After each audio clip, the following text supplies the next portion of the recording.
Sir, andito na po ang bagong sekretary. Saglit na katahimikan. Maya-maya bumukas ang pinto at sumilip ang babae sa loob.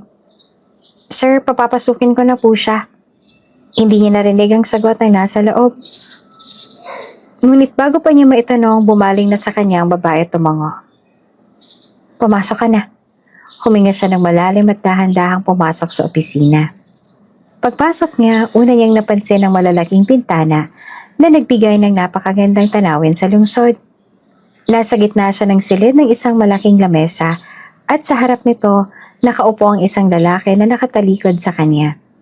Abala sa pagbasa ng ilang dokumento. Mabilis niyang inayos ang sarili at lumapit ng bahagya. Good morning, sir. Magalang niyang bate. Biglang huminto ang kilos ng lalaki. Dahan-dahan itong ibinaba ang hawak na papel, tsaka umikot ang upuan paharap sa kanya. Napakaw si Ella sa kinatatayuan niya. Halos hindi siya makapagsalita nang makita kung sino ang kaharap niya ngayon. Si Blake, ang ama ng kanyang anak.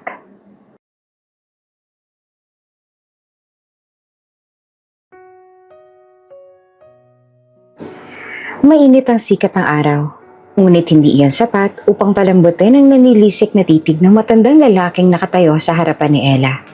Si Mr. Escobar.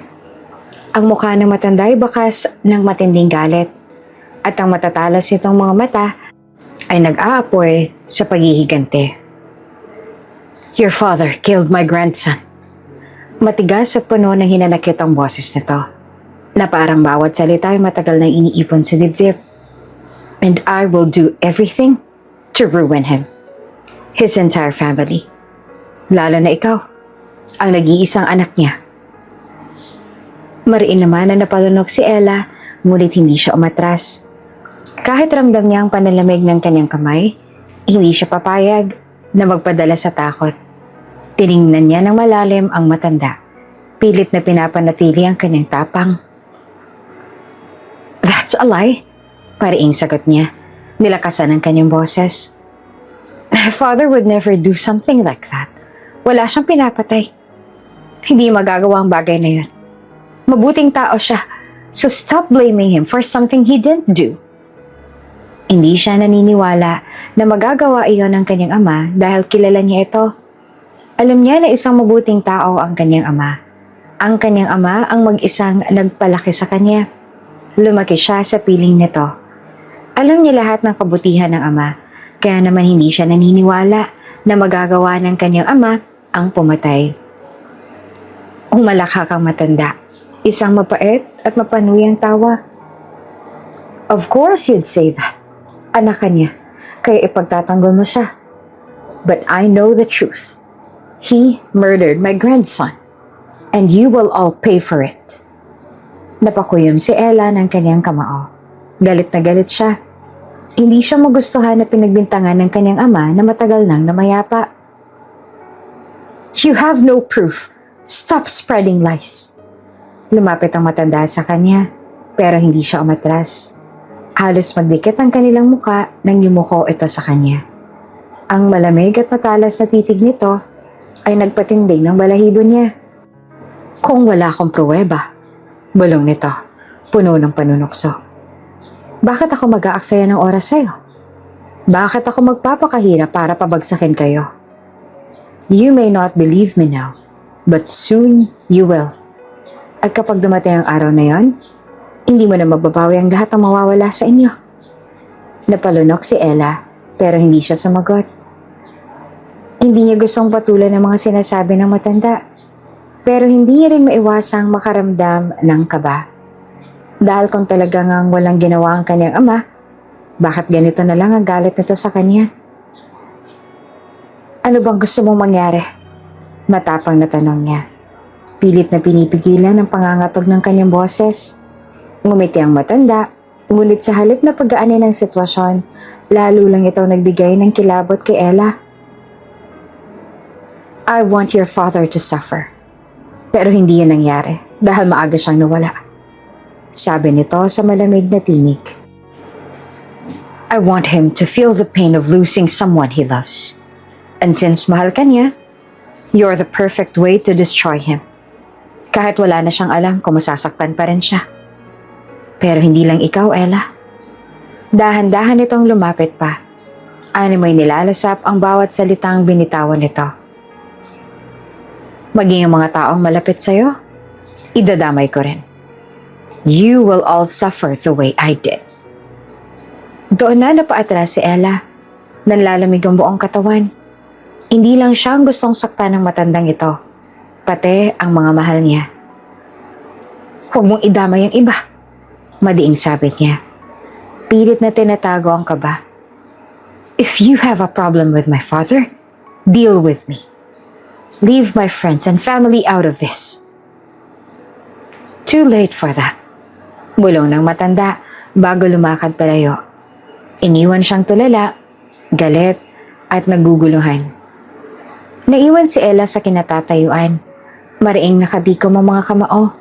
Hindi siya papayag na saktan ng matandang ito ang pamilya niya. Hindi kailanman. At kung kailangang lumaban siya para protektahan ang mga mahal niya, gagawin niya. Habang nakaupo si Ella sa harap ng kanyang mesa, pilit niyang pinoproseso ang mga dokumentong kailangan niyang tapusin. Ngunit kahit anong pilit niyang i-focus ang sarili sa trabaho, hindi niya maiwasang makaramdam ng bigat sa kanyang dibdib, lalo na at paulit-ulit na bumabalik sa isip niya ang sinabi kanina ni Mr. Escobar. Wala na ang kanyang ama. Ilang taon na mula nang mamatay ang kanyang ama dahil sa isang malubhang sakit. Ngunit noong nabubuhay pa ang kanyang ama, wala naman itong sinabi na may kaaway pala ito. Bigla na lang sumulpot si Mr. Escobar na isa ring magaling at kilalang negosyante at ngayon ay sunod-sunod na problema ang idinudulot nito sa kanya. Kaya ngayon, siya na lang natitirang may kakayahang ipagtanggol ang kanilang kumpanya. Biglang bumukas ang pinto ng kanyang opisina. Nagangat siya ng tingin sa kanyang sekretary. Nahalatang nagmamadali at may bahid ng kaba sa mukha. Ma'am, Ella, nag-aalangan itong lumapit sa kanya, hawak ang ilang papeles. Napabuntong hininga siya. Anong nangyayari? Mabilis na nilapag ng sekretary ang mga dokumento sa kanyang mesa. May malaking problema po tayo. Isa-isa nang nawawala ang ilang investors natin at may isang major client ang biglang umatras sa kontrata natin. Hindi lang yon. May lumabas ding balita tungkol sa di umano'y anomalya sa kumpanya natin. Nagkalat na sa media. Napakuyom ng kamao si Ella. Hindi niya na kailangan na hulaan kung sino ang may pakana ng lahat ng ito. Ang matandang lalaki na nagbanta sa kanya. Si Mr. Escobar. Ilang araw pa lang ang lumipas mula nang harapin niya ito. At heto ng epekto ng paghihiganti nito. Sunod-sunod na dagok sa kanilang negosyo. Pilit siyang pinapabagsak. Tumayo siya at hinila ang mga dokumento palapit sa kanya. Mabilis na binasa ang mga ito.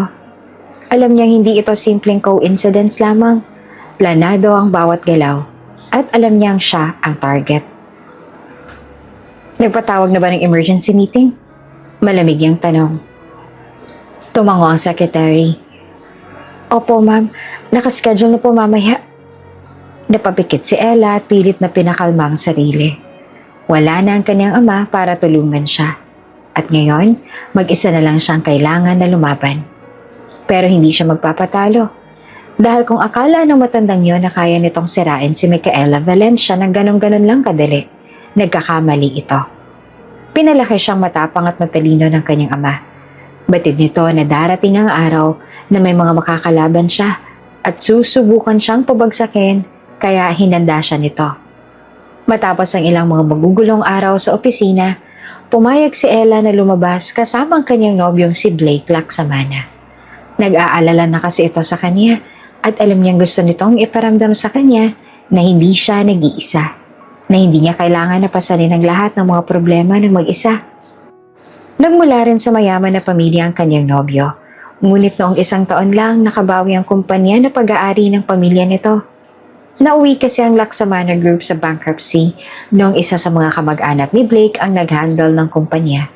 Mabuti na lang at pinawi ni Blake ang kumpanya mula sa kanila at nang ito na ang nag-manage, sakalang ulit nakabawi ang Laksamana Group. Nasa isang eleganteng restaurant sila, pero kahit nasa harap niya ang isang gourmet dish at ang lalaking mahal niya, hindi niya maiwasang lumipad ang isip niya. Iniisip niya pa rin ang sunod-sunod na dagok sa kanilang kumpanya. Ang matandang lalaking nagbanta sa kanya at ang mga taong maaaring madamay kung hindi niya ito agad masolusyonan. "You're quiet." Puno ng pag-aalala na sabi ni Blake. Nakatingin ito sa kanya. Ang malalim nitong mga mata, diretsong nakatingin sa kanya na waring pilit binabasa ang iniisip niya. "Is everything okay?" Mabilis siyang tumango at pilit na ngumiti. "Oo, ayos lang ako." Pinagmasdan lang siya ni Blake. Halatang hindi naniniwala sa sinabi niya. Sandali itong tumahimik tsaka dumuko ng bahagya at mahinang nagsalita. "Ella, if something is wrong, you can tell me. You don't have to carry everything on your own." Napatitig ulit siya dito, kay Blake. Sa lalaking laging nariyan para sa kanya, na kailanman ay hindi siya iniwan. Kahit noong mga panahong pakiramdam niya ay wala na siyang matatakbuhan. Mahal siya nito at mahal na rin niya ito. Kaya hindi niya hahayaan na madamay ito sa problema niya. Nasaksihan niya kung anong hirap na nadaanan noon ni Blake para lang maiahon ulit nito ang kumpanya ng magulang. Isang maliit na ngiti ang pinakawalan niya. Kahit pang pusong niya ay punong-puno ng pangamba. Tumango siya at binitawan ng isang mahinang, "I know. Thank you, Blake." Alam niya hindi nito tinanggap iyon bilang sagot. Pero sa ngayon, sapat na iyon. Ilang araw matapos ang kanilang dinner date, isang emergency meeting ang pinatawag sa kumpanya ni Blake dahil ang isa sa pinakamahalagang shipping vessel ng Laksamana Group ay lumubog. Isang trahedyang hindi lamang nagdulot ng malaking pagkalugi, kundi naglagay rin sa peligro ng kanilang operasyon. Nasa opisina si Ella. Nang makatanggap siya ng balita tungkol doon, agad niyang binuksan ang iPad niya. At doon niya nakita ang footage ng lumubog na barko. Naramdaman niya ang malamig na takot na gumapang sa kanyang katawan. Alam niya kung sino ang may kagagawa nito. Hindi iyon isang simpleng aksidente. Hindi maaaring isang simpleng aksidente lang ito. Muling nag-ring ang kanyang smartphone at agad niya iyong sinagot na makita ang pangalan ni Blake sa screen. "Ella." Seryoso at mabigat ang boses nito. "You're the news." "Yes." Sagot niya at pilit pinapanatiling kalmado ang boses. "Are you okay?" "I'm handling it." Sagot nito. Pero alam niyang hindi ganun kasimple ang lahat. "Don't worry about me. Maaayos ko agad ang problemang ito." Nanatili siyang tahimik. Nakatingin lang siya sa lalaking mahal na mahal niya na halatang stress din sa nangyari. Paano niya sasabihin? Paano niya aaminin na ang taong may galit sa kanya at sa kanyang pamilya ay mukhang handa ng sirain pati ang lahat ng mahal niya? Na baka ito rin ang dahilan sa nangyari sa shipping vessel ng Laksamana Group.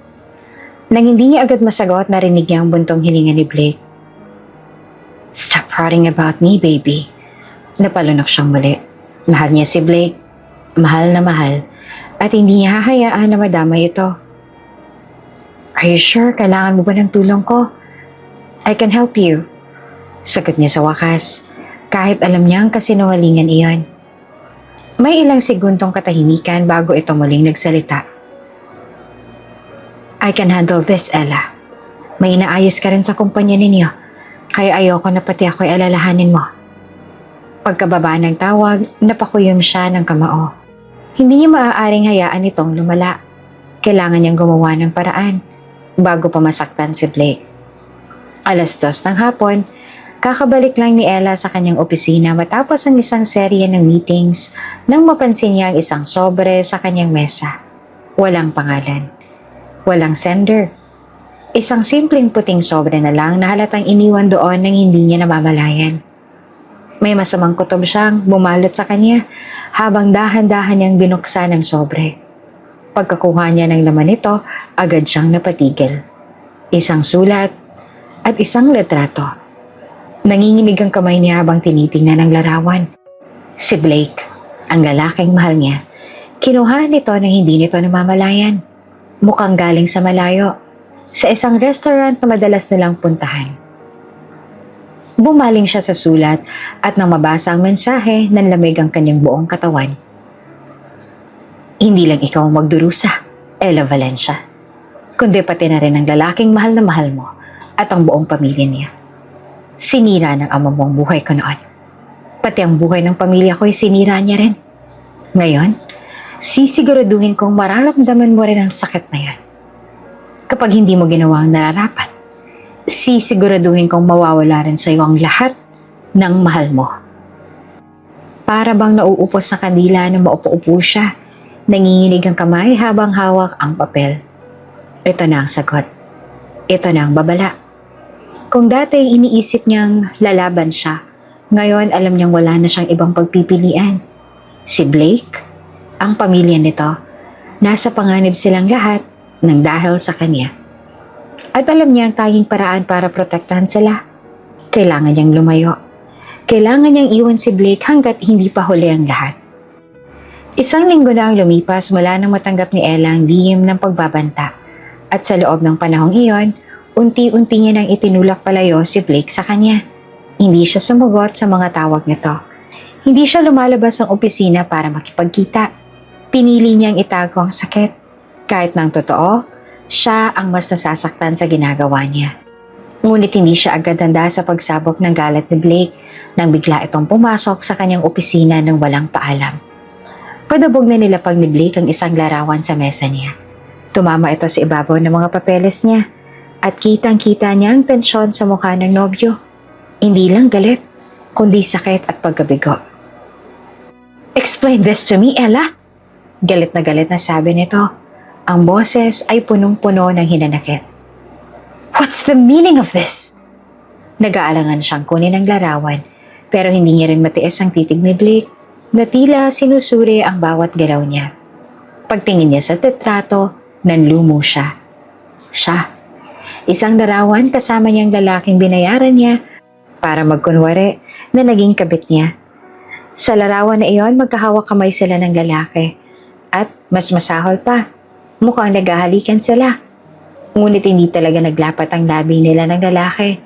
Dahil lamang yun sa anggulo kaya mukhang naghahalikan sila. Ngunit kahit kailan, hindi niya nagawang lokohin si Blake. Mahal na mahal niya ang nobyo. Ito ang buhay niya, kaya nga ginagawa niya ito. Nagagawa niyang magsinungaling para lamang maprotektahan ito. Hindi siya agad nakapagsalita. "Are you cheating on me, Ella?"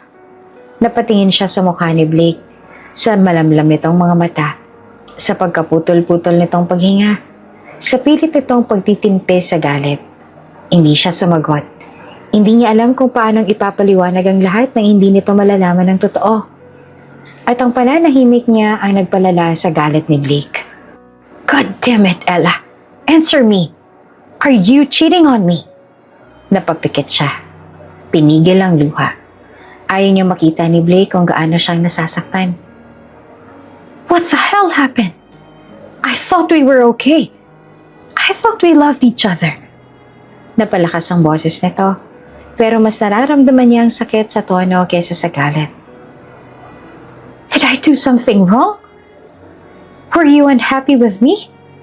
Or were you just playing with me this whole time?" Napayuko siya. Mahigpit na kinuyom ang kanyang kamay. Hindi niya kayang marinig ito. Hindi niya kayang marinig kung gaano siyang sinaktan si Blake sa pagsisinungaling niya. Pero mas lalong hindi niya kayang isama ito sa gulo niya. Mabigat ang loob niyang huminga, tsaka tuluyang iniangat ang paningin. Ang sakit sa mata ni Blake ay mas malala pa sa kahit anong paninisin nito. At kailangan niyang tapusin ito. "Yes, I cheated on you."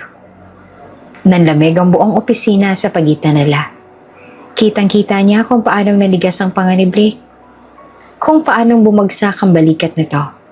Kung paanong dahan-dahang nawala ang emosyon sa mukha nito. Parang isang pader na tuluyang gumuho. So it was true. Mahina at basag ang tinig ni Blake. Lahat ng yan. Totoo. Hindi siya sumagot. Hindi niya kayang sabihin na hindi. Napahawak si Blake sa sentido. Tila sinusubukan na intindihin ang lahat. "I trusted you, Ella. I loved you. And this is what you did to me." Hindi niya kayang sumagot. Dahil kung magsasalita pa siya, Baka hindi niya nakayaning ituloy ang kasinungalingan. I'm sorry, Blake. Minahal naman kita. Pero nagsawa ako. Ang nasabi niya. Nagsawa ka? Puno ng pait ang tinig nito. Bakit? Saan ako nagkulang? Saan ako nagkamali, Ella? Saan? I don't know. Bigla na lang ako nagsawa. Nawalan ako ng gana. At sa halip na sabihin mo sa akin, pinili mong lokohin ako at hanapin ng bisit na pagkukulang ko yun sa iba, ganun ba? Nagliliyab ang mata nito sa galit. Alam mo ba kung gano'ng kasakit to sa akin, ha? Mahal na mahal kita. Mas minahal pa kita kaysa sa sarili ko. And the fact that you betrayed me like this, it's unbearable. Did I really ever matter to you? I trusted you with everything, and you threw it all away. I'm sorry. Ang tanging na isatinig niya. Blake let out a bitter laugh. Walang saya. Walang init. Puro sakit lang. I was ready to fight for you. I was ready to give you everything. But I guess I was the only one in love. Blake. No, don't. Napailing ito. Tsaka dahan-dahang umatras. I get it now. You don't have to explain anything. You made your choice. And I won't beg you to stay. Walang sabi-sabing tumalikod si Blake at naglakad palabas ang opisina niya. At nang marinig niyang bumagsak ang pinto, saka lang siya tuluyang bumigay. Tahimik na bumagsak ang luha niya. At doon niya lang naramdaman kung gaanong kasakit ang ginawa niya. Pinutol niya ang relasyon nila. Sinira niya ang puso ng taong mahal niya. At sa unang pagkakataon, sa buhay niya, napagtanto niya hindi lang ito tungkol sa pagsasakripisyo. Dahil ngayong wala na si Blake, pakiramdam niya, siya ang nawala ng lahat. Ngunit sa ngayon, ito lang ang alam niyang dapat na gawin. Tahimik ang buong opisina maliban sa marahang tunog ng keyboard na patuloy na tinatahak ng mga daliri ni Ella. Ilang araw na siya nag-overtime. Pilit na ibinabaon ng sarili sa trabaho para lang hindi isipin ang sakit na bumabalot sa kanya. Ngunit kahit anong gawin niya, hindi niya matanggal ang nakagawi ang ugali. Ang paulit-ulit na pagtingin sa kanyang cellphone. Blake used to call her every night. Dati kahit anong oras niya siya matapos sa trabaho, alam niyang may isang taong naghihintay sa kanya. Isang taong nag-aalala. Isang taong nagmamahal. Pero ngayon, wala na. Hindi natutunog ang cellphone niya para sa binata. Napabuntong hininga siya. Pilit na pinipigil ang bigat sa dibdib. Sinubukan niyang ipagpatuloy ang pagtatrabaho, pero napansin niyang bahagyang nanginginig ang kanyang mga daliri. Nasanay siyang may Blake sa buhay niya. Nasanay siyang may isang taong sumasalo sa kanya sa tuwing pakiramdam niya ay guguho na ang mundo niya. Pero ngayon, mag-isa na lang siya. Muli niyang sinulyapan ang cellphone, umaasang baka sakaling tumawag ito. Pero wala. Wala na talaga. Ma'am, napatingala siya nang marinig ang boses ng kanyang secretary. Nakasilip ito sa pinto ng opisina niya at halatang nag-aalangan. Ayos lang po ba kayo? Tanong nito at ang mga mata ay puno ng pag-aalala. Saglit siyang natigilan. Alam niya hindi siya mukhang maayos. Halata sa kanya ang pagod, ang puyat, at ang lungkot na hindi niya kayang itago. Pero tulad ng nakasanayan, tinago niya ang totoo sa likod ng isang pilit na ngiti. I'm fine, sagot niya. Ngunit kahit sa sarili niyang pandinig, halatang pangungulila sa kanyang boses. Alam niyang hindi siya paniniwalaan ng kanyang sekretary. Matagal na ito sa kanya kaya kabisado na siya nito. Alam niyang halata sa kanyang lungkot, pero wala itong magagawa. Kailangan niyang kayanin ito ng mag-isa, dahil siya na lang ang natitira. Hindi pa rin natatapos ang problema niya, dahil tulad ng inaasahan, ang kanilang mga investors ay isa-isa nang nag-pull out ng investment. Panigurado na kagagawa na naman ito ni Mr. Escobar. Dalawa na ang umalis, kaya naman agad siya napatawag ng emergency meeting para maresolba ito. Hindi pa man nagsisimula ang meeting, ramdam na ni Ella ang bigat ng atmosfera. Nakatayo siya sa harapan ng mahahabang lamesa kung saan nakaupo ang kanyang mga investors. Lahat sila ay may seryoso at mabibigat na ekspresyon. We appreciate your effort, Ms. Valencia, but we've made our decision. Sabi ng isa sa mga senior investors, si Mr. Fernandez, habang inaayos ang suot na salamin. We're pulling out our investments. Nagpanting ang tenga ni Ella, pero pinananatili niyang kalmado ang kanyang boses. Mr. Fernandez, let's talk about this. I know there has been issues. But, issues? Putol lang isa pang investor. Si Mrs. Lim, tsaka tumawa ito ng mapait. This is beyond issues, Miss Valencia. Your company has been spiraling down ever since your father died. You're losing control. And we refuse to sync with you. I am not losing control. Madiing sagot ni Ella. Pilit na itinatago ang kirot sa dibdib. Yes, we've encountered problems, but I am fixing them. You just have to trust me. Trust? Sarkastikong ulit naman ni Mr. Villanueva. Isa ito sa pinakamalaking investors. We trusted your father, and he led this company to success. But you? Look around, Miss Valencia. Your employees are uncertain. Your stocks are dropping. And now, even your partners are backing out. If you were in our position, would you still trust a leader who's clearly failing? Napalunok si Ella, pero hindi siya sumuko. I just need more time. I promise you I can fix this. If you walk away now, you'll regret it when we bounce back. And when will that be? Tanong ni Mrs. Lim. Nakataas ang isang kilay. Next month? Next year? How long do we have to suffer losses while waiting for you to prove yourself? Nagbukas ang bibig ni Ella, pero walang lumabas sa salita. Wala siyang maisagot. Dahil alam niyang kahit anong sabihin niya, hindi na nila siya pakikinggan. Isa-isa nagsitayuan ng mga investors. I'm sorry, Miss Valencia, but we're done here. Uling sabi ni Mr. Fernandez bago tumalikod. Nagmamadaling lumabas ang lahat. Iniwan siyang nakatayo roon. Tulala. Hindi makapaniwala sa nangyari. Unti-unting bumagsak ang balikat ni Ella. Wala na silang tiwala sa kanya. At sa isang iglap, naramdaman niyang parang nag-iisa na lang siya sa mundo. Pagod at balisa, nakaupo si Ella sa kanyang opisina. Sinusubukan na hanapan ng solusyon ang lumalalang problema ng kanyang kumpanya. Patong-patong na ang mga utang at halos wala ng investors.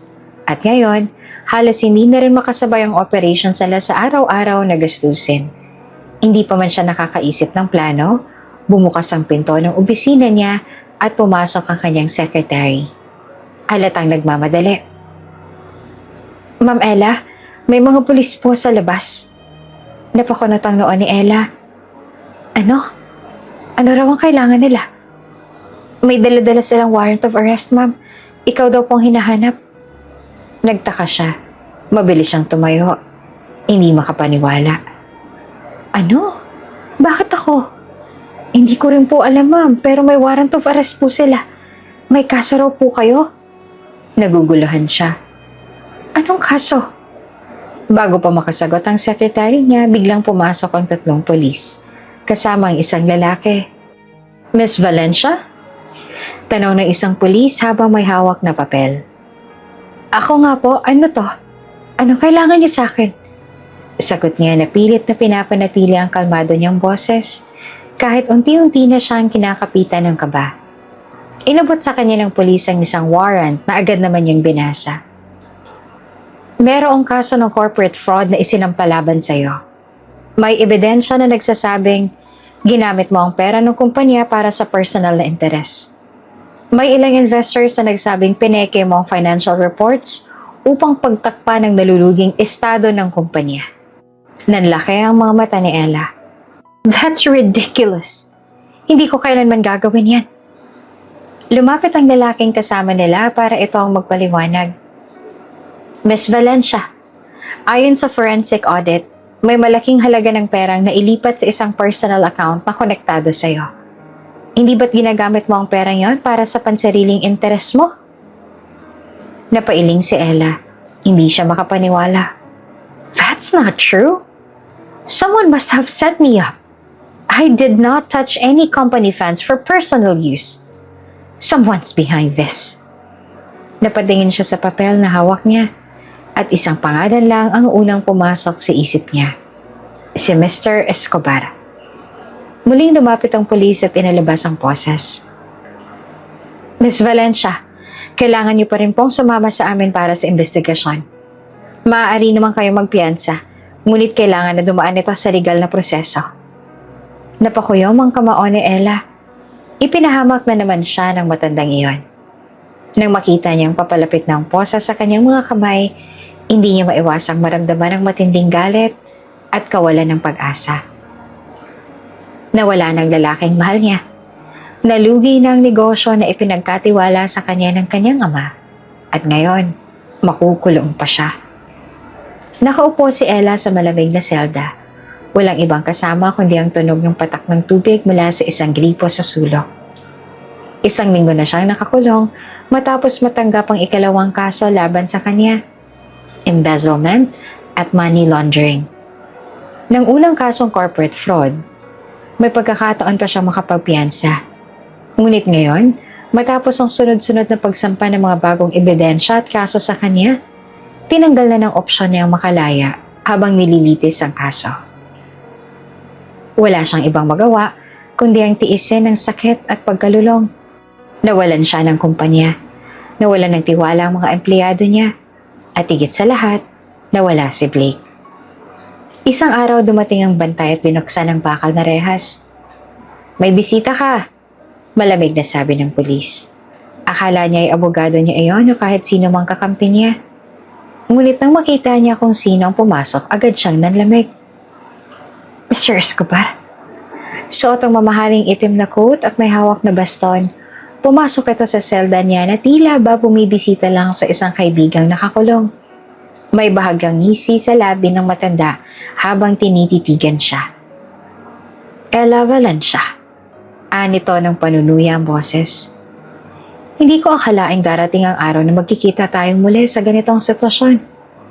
Ang dating matagumpay at makapangyarihang si Ella, ngayon ay isa na lang bilanggo. Nakakatuwa, hindi ba? Napakuyom ng kamao si Ella, ngunit hindi siya sumagot. Dahan-dahang lumapit ang matanda. Unti-unting nilagyan ng pang-aasar ang bawat hakbang. At alam mo ba kung anong mas masarap dito? Pinatayo siya ng tingin nito. Wala ka ng laban. Mariing napatingin si Ella sa matanda, puno ng galit at hinanakit. Ikaw ang may gawa ng lahat ng to. Hindi ako tanga, Escobar. Alam kong ikaw ang nag-set up sa akin.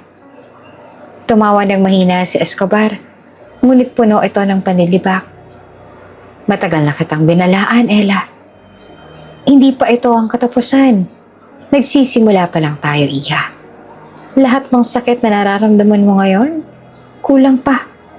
Hindi pa sapat. Muling sumiklab ang galit ni Ella. Ginamit mong pangalan ko para palabasing ako ang may kasalanan? Ikaw ang tunay na kriminal. Ngunit imbes na maapektuhan, tila mas natuwa pang matanda. Natutuwa itong makita siyang ganito. Aba, masarap kang panoorin habang desperado. Pero huwag kang mag-alala, Ella. Hindi lang ikaw ang pagbabayaran ko ng kasalanan ng ama mo sa akin. Marami pang mga inosenteng madadamay. Napasinghap siya sa narinig. Anong ibig mong sabihin? Lumapit ang matanda at mas lalo nitong binaba ang boses. Hindi lang ikaw ang sisirain ko. Pati ang mga taong balapit sa'yo. Nanlaki ang mga mata ni Ella. Blake, ngumiti si Escobar. Matalino ka nga. Nahulaan mo kaagad kung sinong iniisip ko. At alam mo ba kung anong susunod kong gawin? Sisiguraduhin kong ang minamahal mong si Blake Laksamana at ang buong pamilya niya ay matitikman ang parehong sakit na nararamdaman mo ngayon. Baka mas malala pa. Wawasakin ko siya, gaya ng pagwasa ko sa'yo. Wala kang karapatan. Huwag mo silang idadamay sa kasalanan ng ama ko. Ako ang gusto mong pagbayaran, di ba? Hindi sila. Wala silang kasalanan. Kaya labas na sila dito. Sigaw niya at nanginginig sa galit. Ngumisi lamang si Escobar. Pero saan ang saya roon? Hindi ito matatawag na paghihigante kung isa lang maghihirap. Hindi lang ikaw ang dapat na maghirap, Ella. Ang lahat ng pinoprotektahan mo, ang mga minamahal mo, sisiguraduhin kung hindi mo na sila matutulungan pa. Lumapit pa ito. Inilapit ang labi sa tenga niya at marahang bumulong.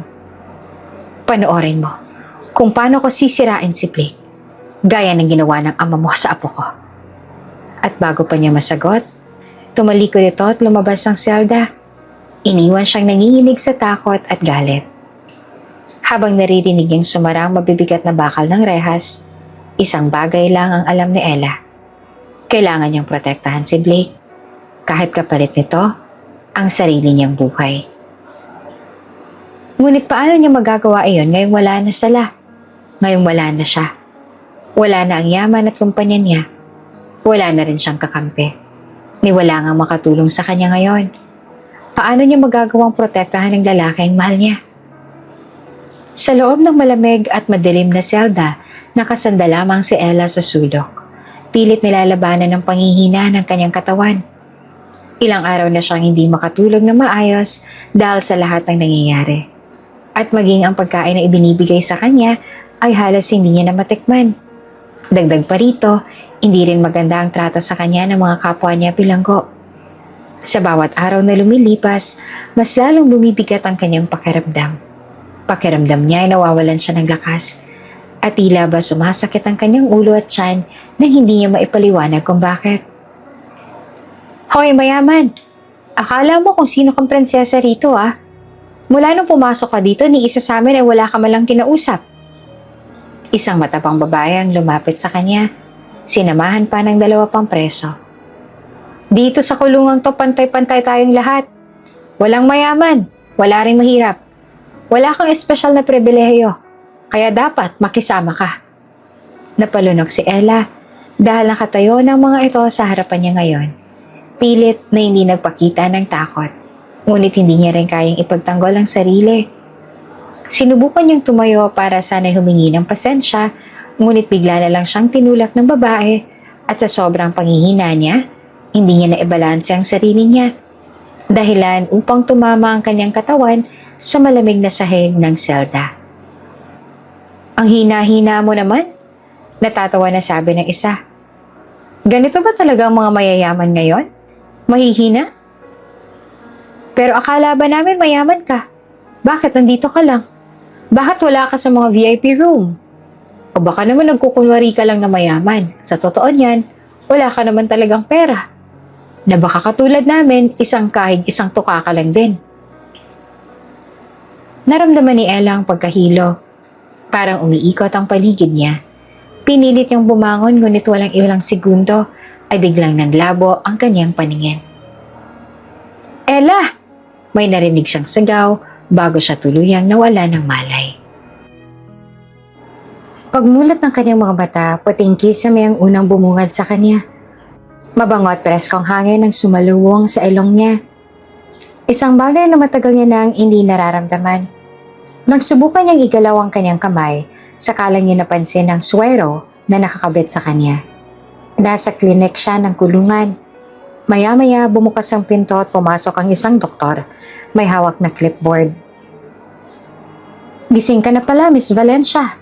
Bati nito ng mahibagyang ngiti sa labi.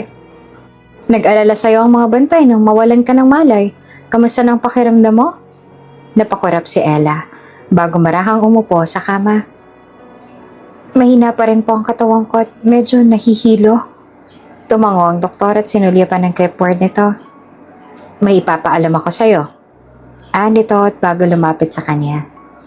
Sinigurado ko munang tama ang resulta ng pagsusuri sa'yo bago ko sabihin ito. Naguguluhan siyang tumingin sa doktor. Ano pong ibig niyong sabihin? Huminga ng malalim ang doktor bago binitiwan ang isang balitang yayanig sa buong pagkatao niya. Miss Valencia, buntis ka. Para siyang pinagsakluban ng langit at lupa. Napalunok siya. Pilit na inaanalisa kung tama ba ang kanyang narinig. Buntis? Tumango ang doktor. Positibong resulta ng pregnancy test mo at base sa pagsusuri tinatayang nasa 2 buwan ang dinadala mo. Hindi agad siya nakapagsalita. Naginginig ang kanyang mga kamay habang unti-unting bumabalik sa kanyang isip ang lahat. Si Blake, ang kanyang mga problema at higit sa lahat, ang panganib na dala ni Mr. Escobar. Ang anak ko!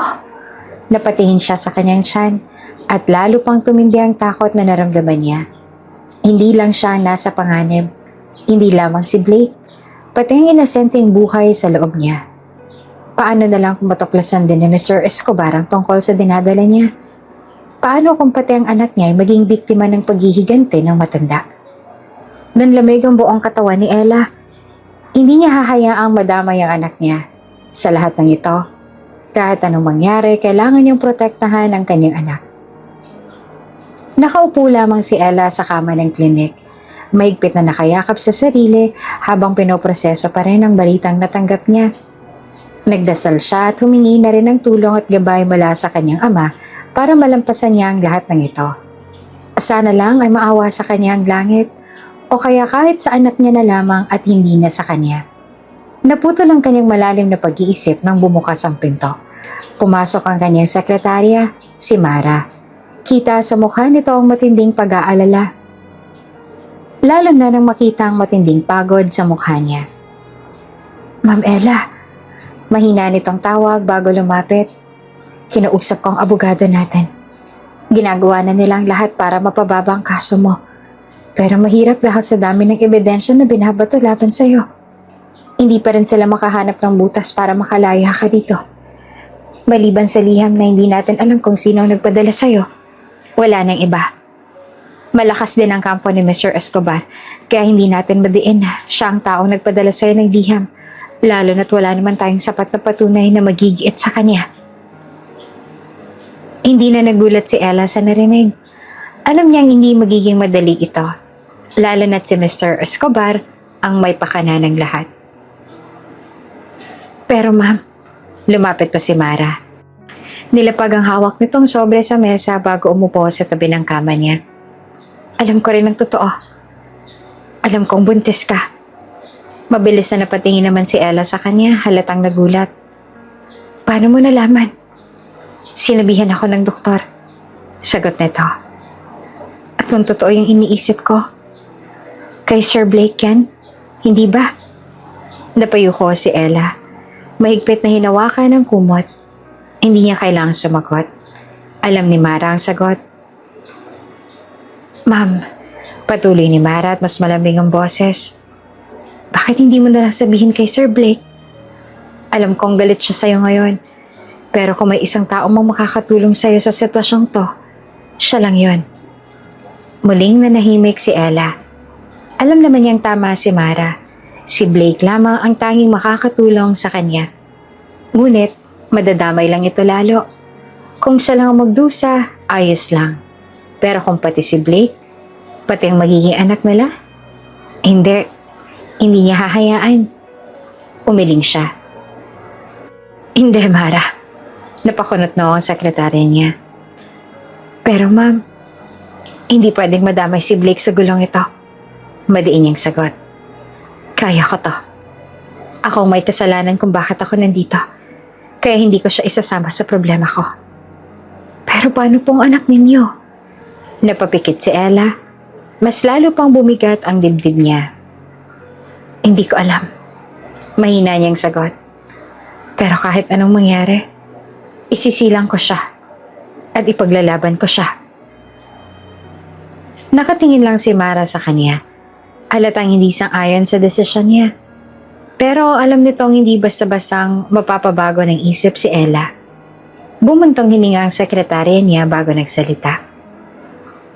Kahit anong desisyon mo, ma'am, nandito lang ako para sa'yo. Tangulang ang ibinigay ni Ella. At nang muling mag-isa siya sa loob ng silid, hinaplos niya ang kanyang tiyan. Ramdam ng munting buhay na nabubuo sa loob niya. Hindi siya sigurado kung paano niyang lalampasan ang lahat ng ito, pero isang bagay ang alam niya. Ipaglalaban niya ang kanyang anak, kahit pa na siya lang mag-isa. Ilang buwan matapos siyang makulong, sa wakas ay nakalaya rin siya matapos siyang payagang magpiyansa at napatunayan din na wala naman talaga siyang kasalanan.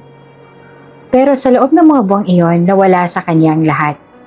Ang kumpanya niya, ang yaman, ang mga koneksyon. Wala siyang ibang natirang maaasahan kundi ang sarili niya. At ang anak niya. Matapos manganak, nagpasya siyang lumayo. Hindi sila maaaring mahuli ni Mr. Escobar. Alam niyang matutunton siya nito. Pati ang anak niya ay mapapahamak. Kaya pinili niyang mamuhay ng simple. Malayo sa dati niyang marangyang buhay.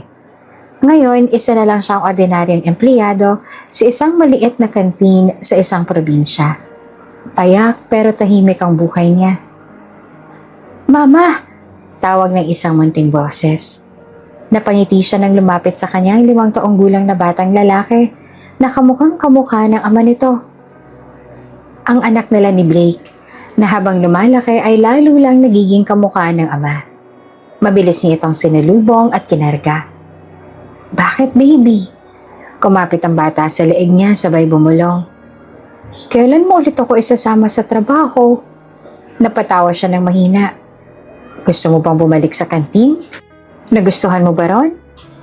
Noong 1 linggo kasi ay sinama niya ito sa trabaho dahil walang ibang maaaring magbantay dito. Kinatuwaan nito ng mga katrabaho niya at mukhang nawili rin ang anak niya roon. Siguro natutuwa kasi maraming tao at maingay. Madalas kasi silang dalawa lang magkasama at pag nasa trabaho naman siya, ang kapitbahay nila ay binabayaran niya para mabantayan ng anak. At may nakakasama ito. Tumango ang bata. Nakangiti ng malapad. "Opo, Mama. Ang bait po ni Tita Myrna. Ang daming pagkain." Napangiti siya habang hinahaplos ang buhok ng anak. "Sige, sa susunod isasama ulit kita. Pero dapat magpakabait ka muna kay Lola Delia, ha?" "Opo, Mama." Masiglang sagot naman ng bata. Habang pinagmamasdan niya ang anak, hindi niya maiwasang mapabuntong hininga. Unang tingin pa lamang sa bata ay agad na masasabi kung sino ang ama nito. Paano? Kamukhang kamukha talaga nito ang ama nitong si Blake. Tulad ng ama, mabait din ito, talaga namang matalino. Napakabilis nga lumipas ang araw at malaki na ang anak niya. Buong akala niya noon na hindi niya makikitang lumalaki ang anak niya dahil sa lahat ng pahirap na pinaranas sa kanya ni Mr. Escobar. Ngunit tunay na may awa pa rin ng Diyos, kahit na nagtatago pa rin sila hanggang ngayon. Oops! May break muna! Gusto mo bang ma-shoutout dito sa channel ni Ate Jane? Mag-comment lang ng lesson you learned from the latest story uploaded. Dahil pipili kami ng isang best comment of the day para i-shoutout sa susunod na upload. Kaya huwag kalimutang mag-iwan ng lesson you learned after you watch this video. Maraming salamat! Shoutout nga pala kina Nora Garcia from Macau, Trinidad Barrios from Iloilo City, at Ocean Basanes. Maraming salamat sa pakikinig.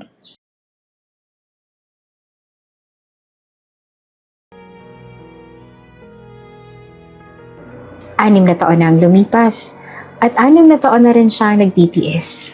Lumalayo, nagtatago, at kahit na mahirap, hindi siya nagsisisi. Dahil sa kabila ng lahat, may isang bagay na hindi kailanman nawala sa kanya. Ang anak niya. At wala siyang ibang gustong gawin kundi protektahan ito, ano man ang mangyari.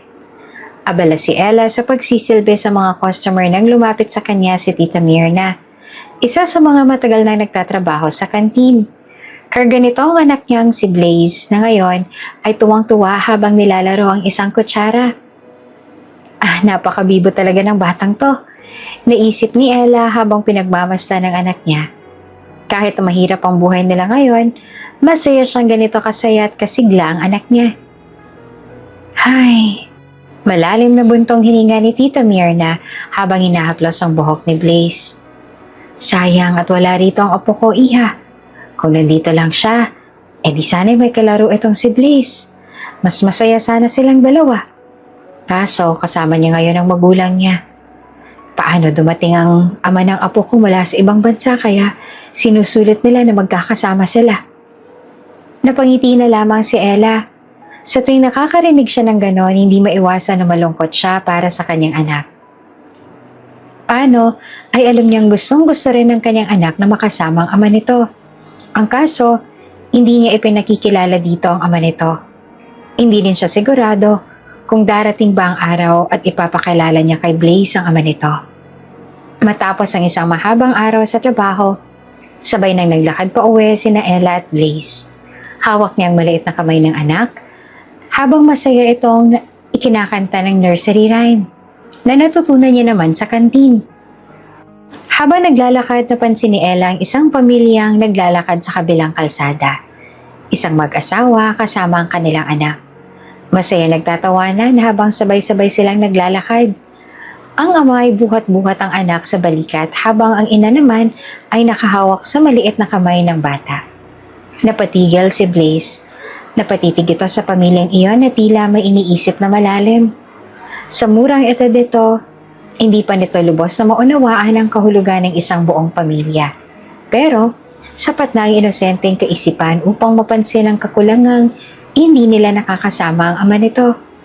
Maya-maya pa ay bumaling ito kay Ella at walang babalang nagtanong sa ina ng, "Ma, kailan ko po makakasama si Papa?"